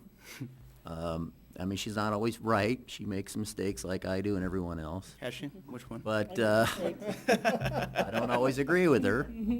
But I do believe that if we can get an assistant city manager in a way that doesn't cost us net any money, I could support that, certainly. And the Deputy Director of Public Works, who'd focus on water, I think that's probably pretty smart. But again, I'm not going to support it unless we can get it without costing ourselves any more money than we're now planning to spend this year. And that is a same concern that could you make those 2 changes in a cost-neutral way. I would request some clarification when on the Public Works one, the deputy director, it was a deputy director and also 2 lead workers. Was it the complete bargain, not the restoring the admin, just the Yeah, the maintenance? I'm just asking which part of the Public Works, because I would say the deputy director with the 2 lead workers would make functional sense, and it would not impact the general fund. The assistant city manager, because that position would be doing more than general fund work, similar to me, the salaries would be put out over the other funds. It could be done so there is not an increase in general fund expenditures. this is what I would suggest. I would suggest that keep the organization chart and then come back with the compensation plan. Because the organization chart of in itself is not what's giving you grief. Well, no, there were some issues Well, with public safety and you know, the library and finance. I mean, Library, we're gonna keep a director of library, so that's, We kept a director of library and director of finance. And again, I'm not, for the director of library, that'd be something if we wanted to address that sometime in the future, I'm okay with that. But right now, I just am adamant that we keep a finance director. but then you don't save any money. You guys Well, I wanna know you save don't. money. I'm just You saying guys that wanna that's not save the place to money. save money. That is not the place to do it. We really should consider, my opinion is that we should keep the city hall hours closed. That is less important than, considering downgrading our finance. I would put the emphasis on the finance, and I'm personally willing to sacrifice the hours to keep a finance director. And I just think that's, in a fiduciary responsibility that we have, I think that's the right thing to do. Could I qualify what I said? Sure. I didn't mean to suggest that I would support downgrading the library. I think the director of the library should remain, and I think they should report to the city manager. But I would think separating out the two, separating out the compensation plan and then separating out the reorg. I just think that based on the comments that have been made, I think that there are some serious issues with the organizational chart as it stands now, regardless of the compensation, that I wouldn't be comfortable with. Would you be comfortable with the community services moving over to City Hall? That costs nothing. Well, I would be comfortable right now with creating, as I said, an assistant city manager, a deputy public works director. The full package, remind me, Madam City Manager, do those two, the lead employees underneath, are those existing employees? Yes. So it's not hiring a new position, it's No. just, okay. Upgrade similar to the deputy director and assistant city manager. And again, if we can do that without affecting the general fund, and obviously we would for Public Works Director, because it would be devoted to water, and with the Assistant City Manager, I'd be fine with that. I think that we have gone over the issues that we have with the organizational chart. I mean, I don't think we need to rehash them. So you don't have a problem with the community services coming over? I'm not going to change the organizational chart right now as it stands. I would just keep it. It's not a changing, it's just, they're just physically moving over. Explain to me, what's the physical move? What's going on? I guess the chart as it's presented doesn't explain what's moving, what's not moving, so how does it move? They're just moving over here. In terms of the physical location, you mean? Right. Oh, well, And they report to the assistant city manager, I don't have a right? problem with that. No, Right. I don't. And then I don't have a problem that with way City Hall opens up. Yeah. How much is that gonna Yeah, cost? how much does that Doesn't cost? cost anything. I would Right? have, Doesn't change it, Well, I don't doesn't know. cost anything. I don't know. I'm not sure about that. I'm not sure just moving them over would, I think there would be some, we wouldn't get the same amount of work done if we just move over the development, the community services staff over to City Hall. I wouldn't want to commit, if you would allow us to look to see what we could do with our hours based on moving it over, just that piece of it, because it really did all work together. It's the increased admins got the city hall open for restoring the full-time admins for Public Works and Development Services. It all worked together, so if you're not gonna do that part and just do this part, I need to come back and let you know what that could possibly do to opening City Hall. And a I few w- more hours. If I may, I can appreciate that. I don't think that the time spent on that is probably the best time spent in taking a look at our priorities. So I love the idea and appreciate you offering that, Madam City Manager, but at this point, it needs, these are all pieces, again, that are connected together. So I actually wouldn't suggest that, to have her time look at the community and recreation, moving over and seeing what that time looks like and seeing how people can move around and adjust their responsibilities, because again, we have other priorities that I think we need to start there and take a look at this budget and compaction and salary as a whole at some point. Okay, well, I guess in my mind, if you could,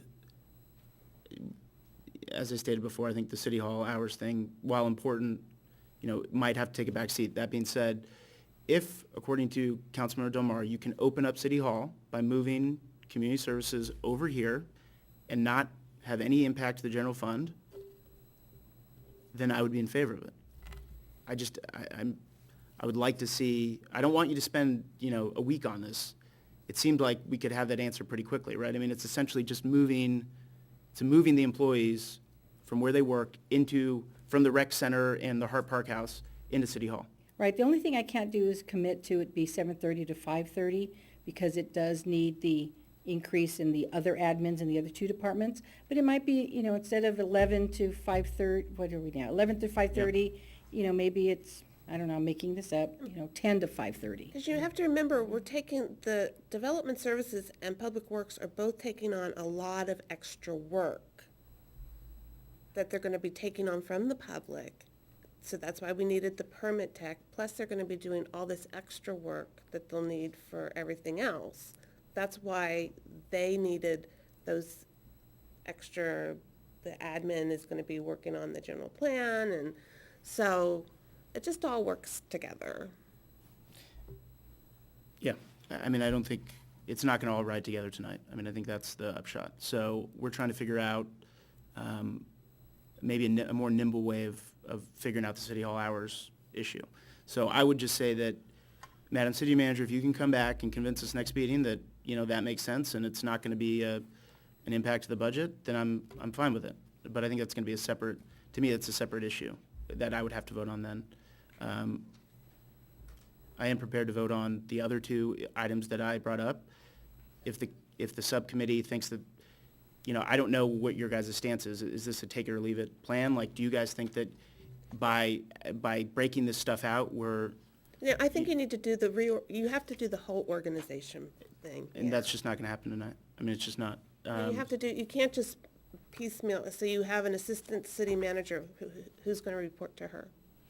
Well, I think that, with all due respect, the assistant city manager is the assistant city manager. So she would would act as the assistant to our city manager, doing everything that our city manager would do, and would be assisting our city manager as our city manager sees fit.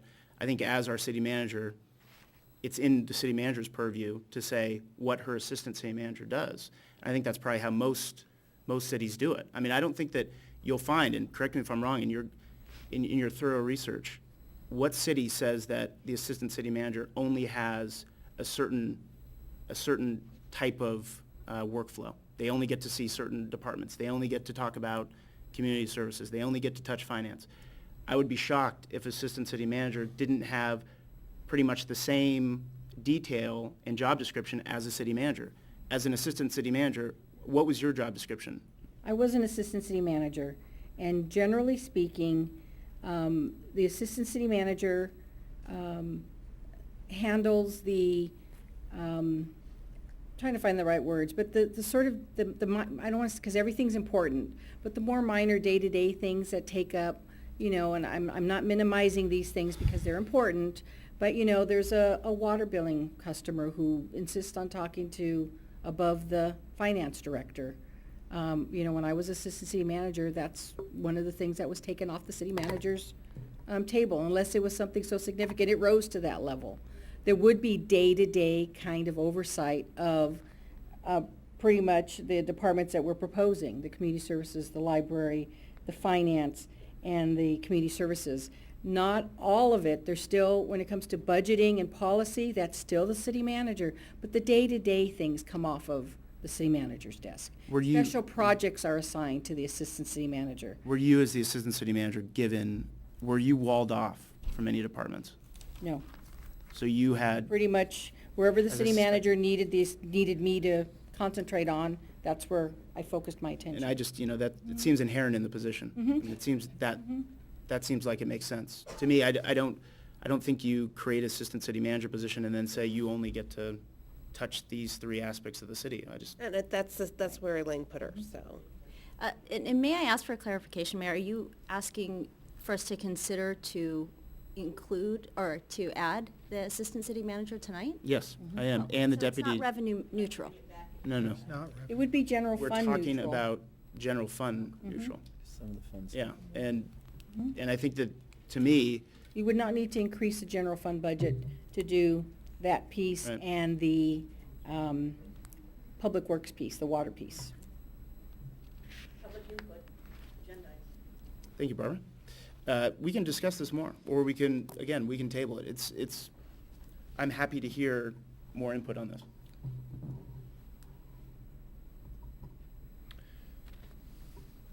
I'm okay with what you're suggesting if that's possible to do. I really want to see us open City Hall.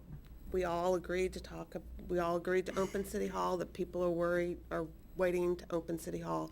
So somewhere in all of this, we need to come up with a way to open City Hall. I think we already The yeah, mayor in that asked the direction. city manager to just take a look at that, and she came back and said that maybe we can do it, have it open more than it is today, but not as much as what was proposed in the plan. And I'm fine with that. I think that's a good thing to do. I don't know if that is tied to the two issues that the mayor just brought up. Can we decide on an assistant city manager right now? And can we move ahead with the suggestion and the changes of the water department? Can we do that? I mean, I heard that these are revenue or expense neutral for the general fund.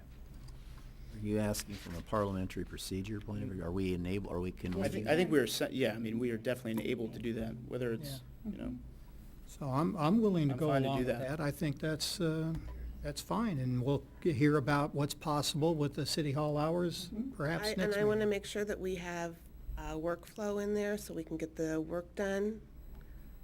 I don't know, I don't like piecing it off. I feel very uncomfortable piecing it off. I'll just say I agree.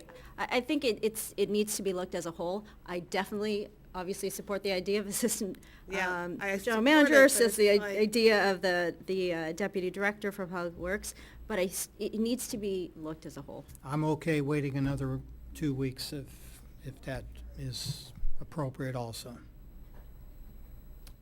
Sure, I mean, if we want to discuss this again, that's fine. We can bring those two aspects back.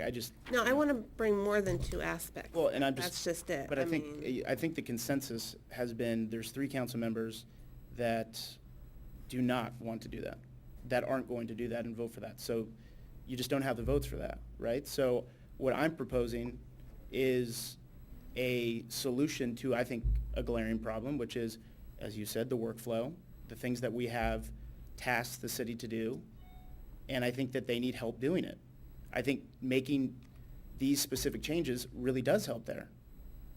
But we I mean, haven't. why throw the baby out with the, so. But if we you haven't have addressed the things- whole workflow problem. That's just it. I just want to make sure. I think we are addressing it, though. No, we're I think not. we are. We're not addressing I it. just think that if you have if you have a plan that has some very meritorious aspects to it, why would you not want to go forward with those aspects of it just because 95% of the other stuff that we don't implement isn't riding along, that we don't Because- think is a good idea? Because we haven't addressed the whole workflow. We haven't addressed, I just don't know what that means. because I'm trying to tell you that there's a big hole now, especially with our director leaving in the planning department. We have a big hole in that department. The general plan and the building moratorium, they need the work help in there. We haven't allowed for that. The city manager's not going to be formatting the general plan and typing up the ordinances and looking them up. I'd be shocked if she wasn't, to be honest with you. I don't think she's gonna be doing I'm not that. kidding. I'd be That's shocked what if I'm she trying to wasn't. tell you. That department is going to need the help, and right now, they do not have it. They don't have that help. And the Okay. Public Works needs that help. Can I have the floor, man? Mm-hmm. I totally agree with you on that, that first we have to make it a high priority to find another director. Yes. That's gotta be a high priority, and we have to talk about maybe some extra resources in the short term Yeah. in that area. Maybe we don't need it for 2 years, maybe we can use just the surplus this year, I'm not so sure.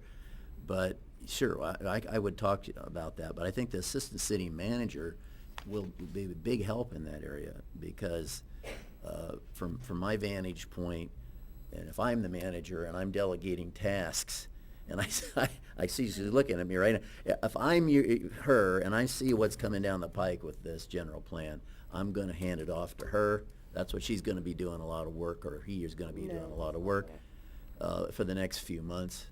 And I think that's a short-term, immediate benefit for those of us who are serious about getting that plan updated. And, sorry, go ahead. Again, the changes that were proposed in the water department, I really see that walled off completely from the development services department. What we do there does not affect, it doesn't help or hurt or improve or impede workflow in the other department.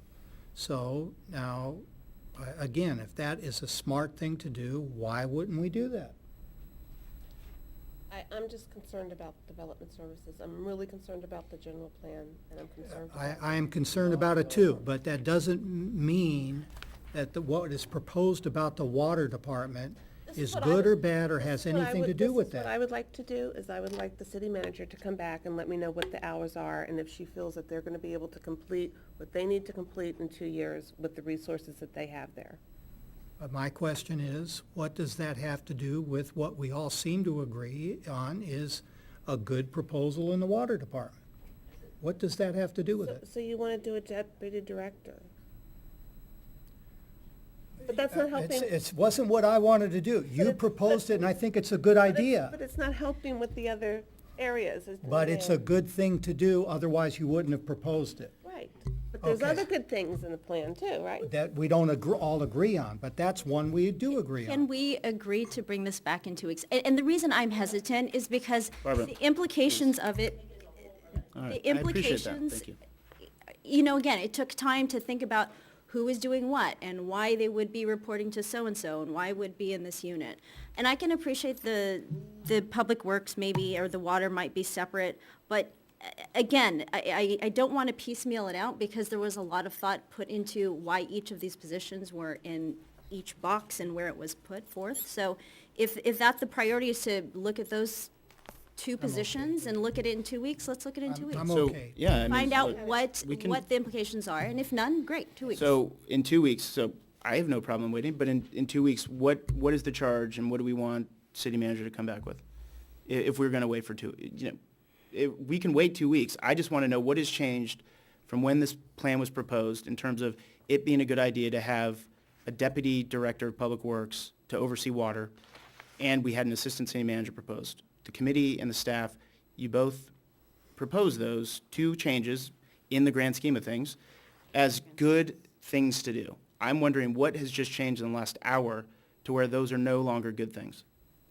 Why are those no longer They're good things to still do? good things. It's just that it's part of the larger picture. It's part of how each part connects. So and it baffles Are me you coming because. back with other things? I'm wondering why we wait 2 weeks to do the two things that we just Are you discussed. coming back with other things? I don't think so, no. Then Yeah. no. I mean, I just don't, to me, I don't know what we would come back with. I mean, I think we've talked about the plan now for 2 meetings. So You that's have- all you're coming back with? So we're I'm not, I would be prepared to vote for it now, and I'm trying to be respectful No. to you What- guys so what I that would you can ask- have the last say on this. I will give you your 2 weeks. I'm wondering what if in 2 weeks we're coming back and we're just considering this whole plan again, No. no, We then didn't what are we say doing? that. Then what are we didn't say doing? that, Mayor, we said it's important to get City Hall open. I thought we were gonna look into that. That's a separate issue. We said that we were gonna come back at the next meeting. But that's what I just Yeah. asked you, and you said, no, we're not coming back No, with no, anything. we already gave direction on that. That was separate and apart. So we're We coming already back gave with that? direction that the city We're manager coming was gonna back come with that? back to say whether moving community services into City Hall in a revenue neutral, cost neutral way can open city, would that open it up? Also We're wanna gonna look at that. To make sure that what the direction that we've given and as far as the other workload can be covered with that. That's what I would yeah. like her to do that. She Mr. can- Mayor, if I can just Sure. comment. I don't really understand right now, as it stands, why we would hold off on the two, but I'm willing to give our Yeah, I two would like- council members the benefit of the doubt. Yeah, I mean, If they want to wait 2 weeks and come back with whatever they come back with, I'm willing to go along with that. okay. I mean, again, I'm fine coming back in 2 weeks. So we're coming back in 2 weeks with consideration of the assistant city manager, the deputy public works, Yes. the city hall opening, okay? Yes. With community services being moved there. I'm actually okay with going with the assistant city manager and deputy director tonight. Today. All right. I'm okay with either way, Well, but I'm okay with So going with then that. call for a Yeah, motion. then well, no, but I want to get this on the table though right I'm now. okay with that. I And just then want to make sure we get the the- city hall. And that is coming back in 2 weeks, the city hall opening. Okay. All right. So can I have a motion? I'll even make the motion. All right. I move to make assistant city manager a position, right? And deputy director. Well, there were Of some water. other changes in Yeah, water. the deputy director and lead workers. And lead And workers. Can I make a friendly amendment? As the first part of our reorganization. Well, I was gonna say in a manner that is general fund revenue or general fund budget neutral. I second the motion. That was just an amendment, so not a separate motion. So, yeah, You're friendly on bringing back the city hall, you want to bring back the city hall hours too? Yeah, but that's not Okay. part of the motion. but that's, Part of the Wasn't motion. Fine. separate That motion. wasn't part of the motion. Well, no, that's not, but it's not. that's What I'm just saying is, direction that we've given city man. We don't need a motion on that. No. That's not what's being proposed. Okay. Okay, I second the motion. All those in favor? Aye. All those opposed? Nay. Passes You won't 4-1. remember this when we bring back city hall hours. Oh, you're the only no then, Rachel? What does that mean? I'm the only no. Okay. It was 4-1. Councilmember Arizmendi was the lone dissenting vote. Now, Goss's suggestion, is that included in your motion? Because Yes. Yes. Yes, it was. Okay. was a In friendly a amendment. manner that is amendment. general fund neutral. Neutral. Okay, thank you. But we didn't open it up for comment, you know. I thought we did did. at the beginning. We did. Public We did. comment? We absolutely did. It was open. We did. There was comment. Yes, there was. Mr. Gould, did you give public comment? Yes, he did. We had comment. We had public comment. I mean, We did. We can. Mayor Walsh had public comment, I can tell you who Yeah. commented. so. I don't think I'm ever one to be accused of not giving people their ability to speak at public comment. I mean, I think I've given everyone their time. So, with that, let's go on to the City Hall re-landscaping project. I'm okay with going past 10 to 10:30 if, yeah. All okay? Yep. Are they responding to you? What's that? Is everybody okay? I haven't heard an objection. Okay. Oh, as long as it's quiet, it's an Yeah. okay.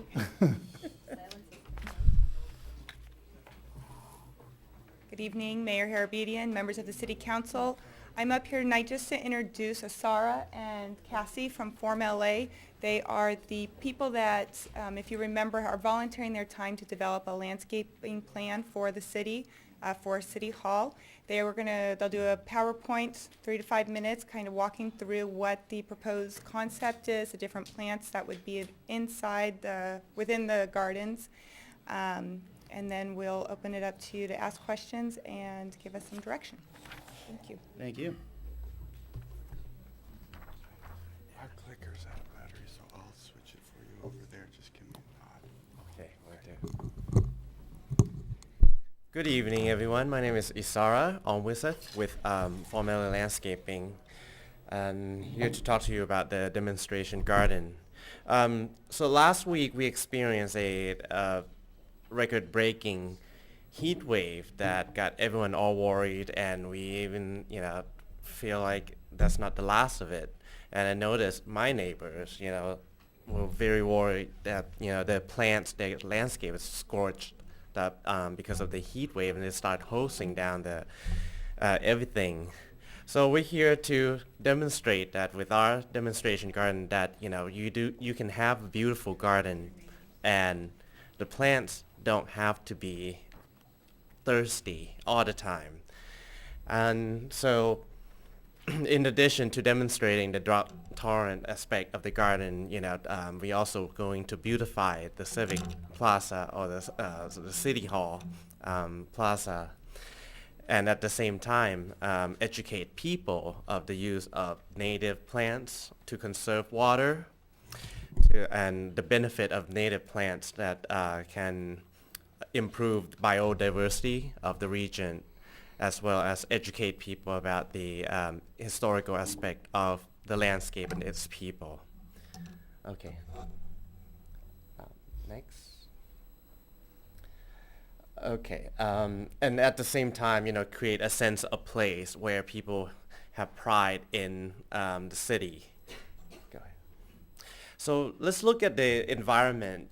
We live in an Mediterranean climate zone where we have dry weather all year round, and then seasonal rain, and that wash down from the San Gabriel Mountains. And in this alluvial fan, we get seasonal fire that generate plants or seeds. And once we have the moisture, you start seeing a lot of wildflowers and herbs and grasses that sustain wildlife, and that create an abundant food source that brought sediment of human being in this region. And so the history of the site shown that 8,000 years ago, the Chumash settled in this region because of the abundance of food source. And then later on, the Tongva or the Gabrielino Indians settled. But the biggest settlement that we saw is in the 1800s, where people from the East Coast settled in the region, and agriculture became the biggest part because of the appropriate climate. Go ahead. So with all the historical and environmental facts, the concept of the design took shape because of the different aspect of using natives to demonstrate the importance of conserving water and biodiversity. And so to walk you through the garden itself, let's look at it from as if you enter the site from the Memorial Park. So you'll see a decomposed granite path.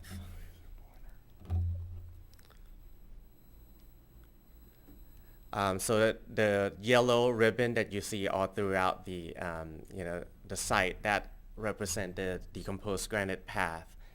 Go ahead, next. So in this picture here, see the path is made of this material that allows water to permeate through, and that is another sustainable practice of managing runoff water on site, allowed water to recharge the underground aquifer, and also prevent water runoff carrying pollutants that will pollute nearby body of water. So as you enter the site, the first area that you encounter is the very shady area because of the building and also the existing trees. So in the shade garden, we want to demonstrate that even in the shady area, you do not need to use thirsty tropical plants in order to have a nice garden. So go ahead.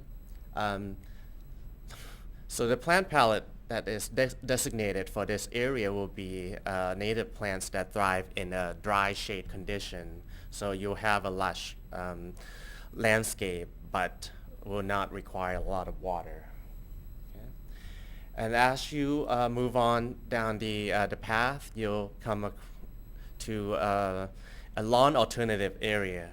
I mean, we Americans still hesitate to give up our lawn. I mean, I'm guilty. I mean, I still have lawn in front of my house, which eventually will be something else. So, well, just trying to make people feel that,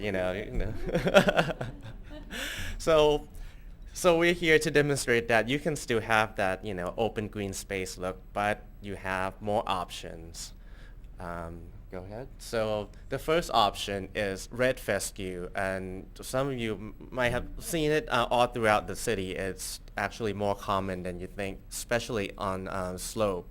So it's a lush green grass that also suitable for shady area, and some of you, if you have lawn in the shade area, you'll find a lot of bald spots. But this kind of grass can thrive in the shade area, and yet you still have this very lush and very wispy, soft meadow effect. Go ahead. And further down the path, you come to a second lawn alternative, and it's a mixture of cool and warm season perennial grasses. And this mixture is actually designed to deal with a site with many challenges, because sometimes a big planting area may have multiple what's the word, exposure or conditions that you'll find that one plant cannot thrive in the whole area. So go ahead. So these are the pictures of the different type of grasses, mixture of grasses that can thrive all throughout, and different season you're going to have this consistent look of a lawn. Yeah, go ahead. And then as you get closer to the entry of the Civic Plaza, you have a third type of lawn alternative, which is Achillea millefolium or yarrow plant, and it's traditionally used as a perennial shrubs in a flowering bed, but in this application it will be seeded and allow the plants to form a mat of green ground cover. Go ahead. So this picture here is one of our projects where the seed just germinated. Probably it was seeded 3 or 4 months before this picture was taken. So it formed a very nice and green, inviting, feathery carpet of lawn substitute. Go ahead. So the fourth lawn alternative, and you notice that I put lawn all in the along the streetscape, kind of representing how a lot of traditional residential would have their lawn. So the fourth option is the Carex tumulicola. Is a grass like meadow sedge or native sedge that tolerate drought condition. Next picture. So in this picture here, you see how it's once they spread and you get the full coverage, you get this look that is close to a traditional lawn, and yet you save a lot of water. Okay. And then as you move further into the garden itself, you come to the first planting area that is designated to chaparral and coastal sage scrub plant communities. So the city of Sierra Madre exists in a zone that is a transitional zone between the two plant communities, which give us the advantage of having a very large plant palette to work from. Go ahead. And within the two... Oh, there you go. As you see, plants in the two communities provide you with lots of, textures and colors and flowers and different, varieties to get that lush and colorful aesthetics. But at the same time, the characteristic of these plants is that they retain moisture inside the plant structure and reduce evapotranspiration, making these plants drought tolerant and suitable for, with the water shortage condition that we going through right now. Go ahead. As you move further towards the back of the Civic Plaza, you come to the next area, which the edible is the theme that was designated for this, because first we provide a like a patio area where employees can sit and have lunch during lunch break. So the edible is the theme. So the planting scheme or plant palette will also be edible plants. Go ahead. And this is, so the palette that I got was based on plants that were used by indigenous people. Some were used as the food source, and some are medicinal. So they look beautiful, but yet they have other benefits. Go ahead. Again, the second slide showing additional plants that are used by indigenous people. Okay. And then within the edible garden, and also to the garden right next to it, our rain garden or bioswale. And this is this feature here basically is a way to contour the land and make a depression where water or runoff water can accumulate and then permeate into the ground and recharge the underground aquifer. So this sustainable practice allows us to manage water on site and preventing it from runoff onto the storm drain, which will eventually carry all the pollutants and pollute the nearby body of water. Next picture. So these are some of the plants that can be used in, these are native plants that will be used inside the bioswale. And the big picture to the left-hand side there is one of our rain garden that we installed as part of this year's Pasadena Showcase House of Design. Again, from looking at it, it would just look like any traditional garden, so it doesn't really spell out anything too different from your shrub bed. It has benefit of managing on-site water. Okay. Then you come to a very large planting area, which we designated to a wildlife, to benefit the wildlife, and the plants native plants that we select will provide food source as well as shelter. And because of the multiple exposure to the sun and shade within that area, it provides a suitable location that animals and wildlife can take shelter as well as benefit from the food source. So the next couple of slides will show you, example of some of the specific plants that specific insects or reptiles or birds usually depend on. For example, the monarch butterfly, they love milkweed, and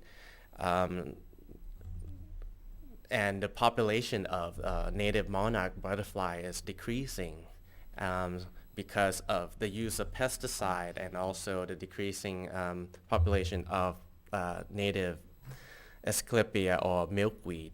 So it's a problem that we've been facing. Okay, next slide. And then this slide shows Baccharis, or this plant called Baccharis, also known as coyote bush. The benefit of this plant is provide like a shelter for insects, which eventually will bring in beneficial lizard, which will eat the insect, but at the same time the lizard also eat fleas. So keep the insect population at a balance. Okay. And then again, native bees. Agriculture in California. Agriculture is a very important industry in California, and the bees native bees population is declining. So let's provide them some homes and help support the bees population so that we can sustain our agriculture. Okay, next. And again, beautiful birds that rely on native plants for food source. And then you come to the last planting area right in front of the police and fire department. So the planting theme for this area here is fire-resistant garden, where native plants that we're using have the characteristic where they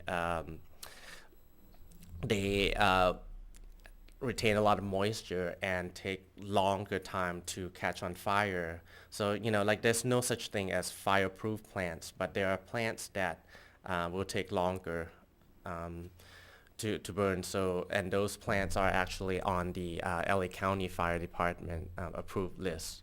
So it can be an area that demonstrate that, you can manage field, have field management around your house. Okay.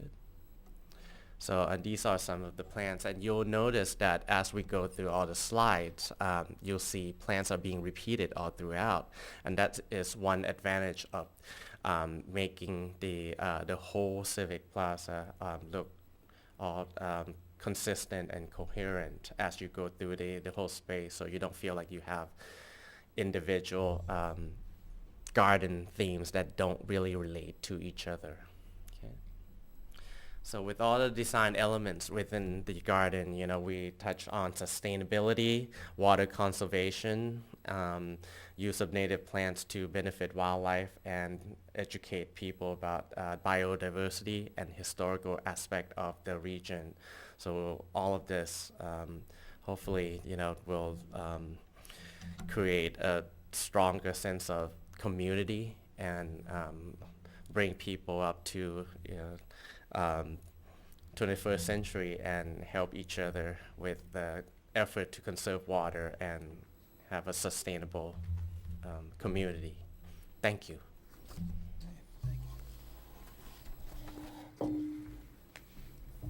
Thank you. So the big question is, how are we going to pay for this? Right. The subcommittee is proposing that we begin a fundraising campaign. We already have about $7,000 of seed money. We are looking at selling bricks that will replace some of the pavement that we're going to have to tear out as we work on some of the plumbing and sprinkler systems. Also fundraising for things like the benches, the tables, the larger plants, so on and so forth. The Community Foundation has agreed to open up a project fund for this. We are working in conjunction with the Sierra Madre Garden Club on the host of that account. We will be the beneficiary.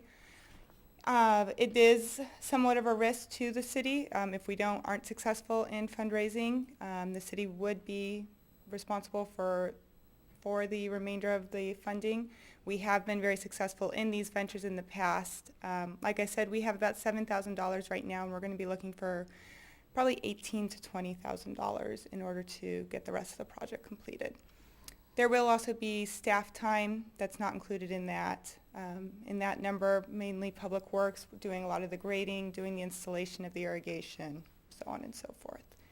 So with that, myself, Bruce, Cassie, or Asara would be happy to answer any questions you might have. Thank you very much. Any questions, council members? I'll just ask one really quickly. So the overall cost we're looking at here, 50,000? I'm trying to add up all the numbers really quickly, but. I don't have my staff report in front of me, but I believe the overall cost, the basic overall cost is 18 to 20,000, and then there's additional things that we can put in on top of that, which will bring the price up. And we could do that though in phases, if you will, like. We could do that in what's phases. Adding the things in is things like adding in picnic benches, adding in tables, so those are things that we can add in. Those are the special costs that are listed there. I have a question about the bioswale. Is that like a French drain where you have the stones that going down into the dirt for water percolation, or? Well, So the bioswale, it's a similar idea as French drain, but but the idea here is, and you've seen it done like the way you describe, where you put a lot of cobbles to create almost like a dry river. Right. Yeah, but the idea is that it's the land. You contour the land to create almost like the lowest point of the whole site where water can gather and then percolate down into the ground instead of going into the storm drain. How much, have you looked at the roof square footage and the buildings around there? Could we get most of our water off the roofs into that area, and would it actually percolate, or? We have not looked at or did the calculation, but we eventually we will create the size of the bioswale. So you can adjust the size of that in keeping with that idea, because that's very innovative. That would be a really great example for our residents to see, because we really need to start thinking like that in this town. Absolutely. Sorry, add that when we're not able to capture the roof water, we would have rain barrels in other areas. All right. Yeah, like Cassie said, any areas where we cannot get the water to run to the bioswale because of constraint with the grading, we can capture the roof water through rain barrel, which is another great example that the residents can learn from. That harvesting rainwater to be used for their vegetable garden or various use. I think that the residents here will be really interested in seeing these type of features in the garden. Mm-hmm. Thank you. I don't have Nope. questions. No questions? We'll open up for public comment and questions.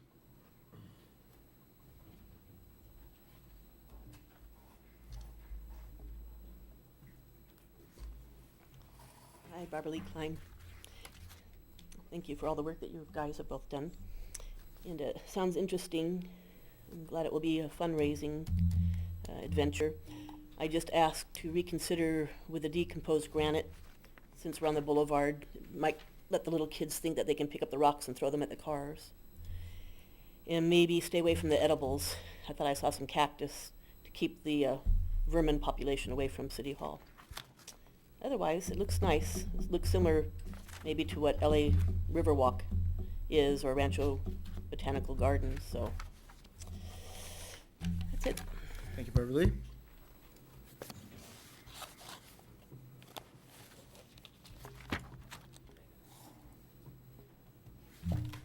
Walsh on Grove. I was a member of the committee when I was on the council, and I've done a few little follow-up things since then, so I thought I would stick around and just support this effort, because I saw their gardens up at the La Cañada Library and also at the Pasadena Showcase House. Very different gardens because of lighting and other things. And they just do really, really beautiful work. So I think we're very lucky to have them to work with. And at La Cañada, they have volunteers who come in and help take care of the garden periodically. And so they actually have hands-on experience. October 18th.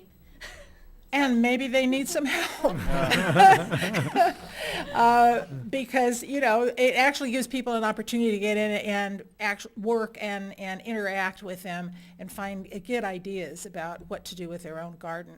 So I hope this has pleased you this evening, because I think it's going to be wonderful. Thanks. Thank you. Any other comments or questions? Yeah, I'm looking forward to buying a brick or something like that, and I'm gonna pay for it with the savings in water that I've had since I've planted my native garden. And so I can personally vouch for how much your water consumption decreases when you put in those plants.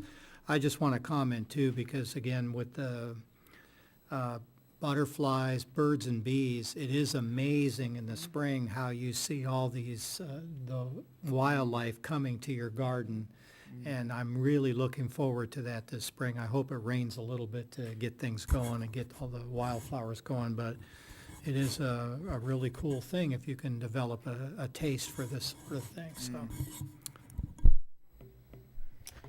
I don't think it was in the staff report, but we did get a chance to take this to the Environment and Natural Resources Commission. I don't know if they made any changes, Director Inman, or? We did get a chance to take it through that commission before we put it on your agenda tonight.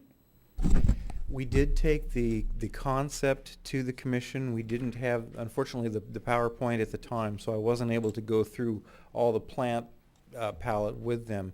But the commission was very much in support of this. They were unanimous in supporting the project, and we're hoping to see it come back to them with the pictures that you were able to see this evening. Mm.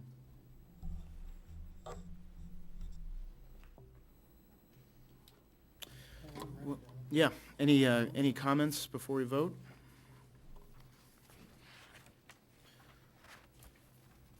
If not, then can I entertain a motion? Are you asking for a motion or just, I just recommend that we approve alternate number 1 and approve the design concept and direct the committee to continue with the project and fundraising.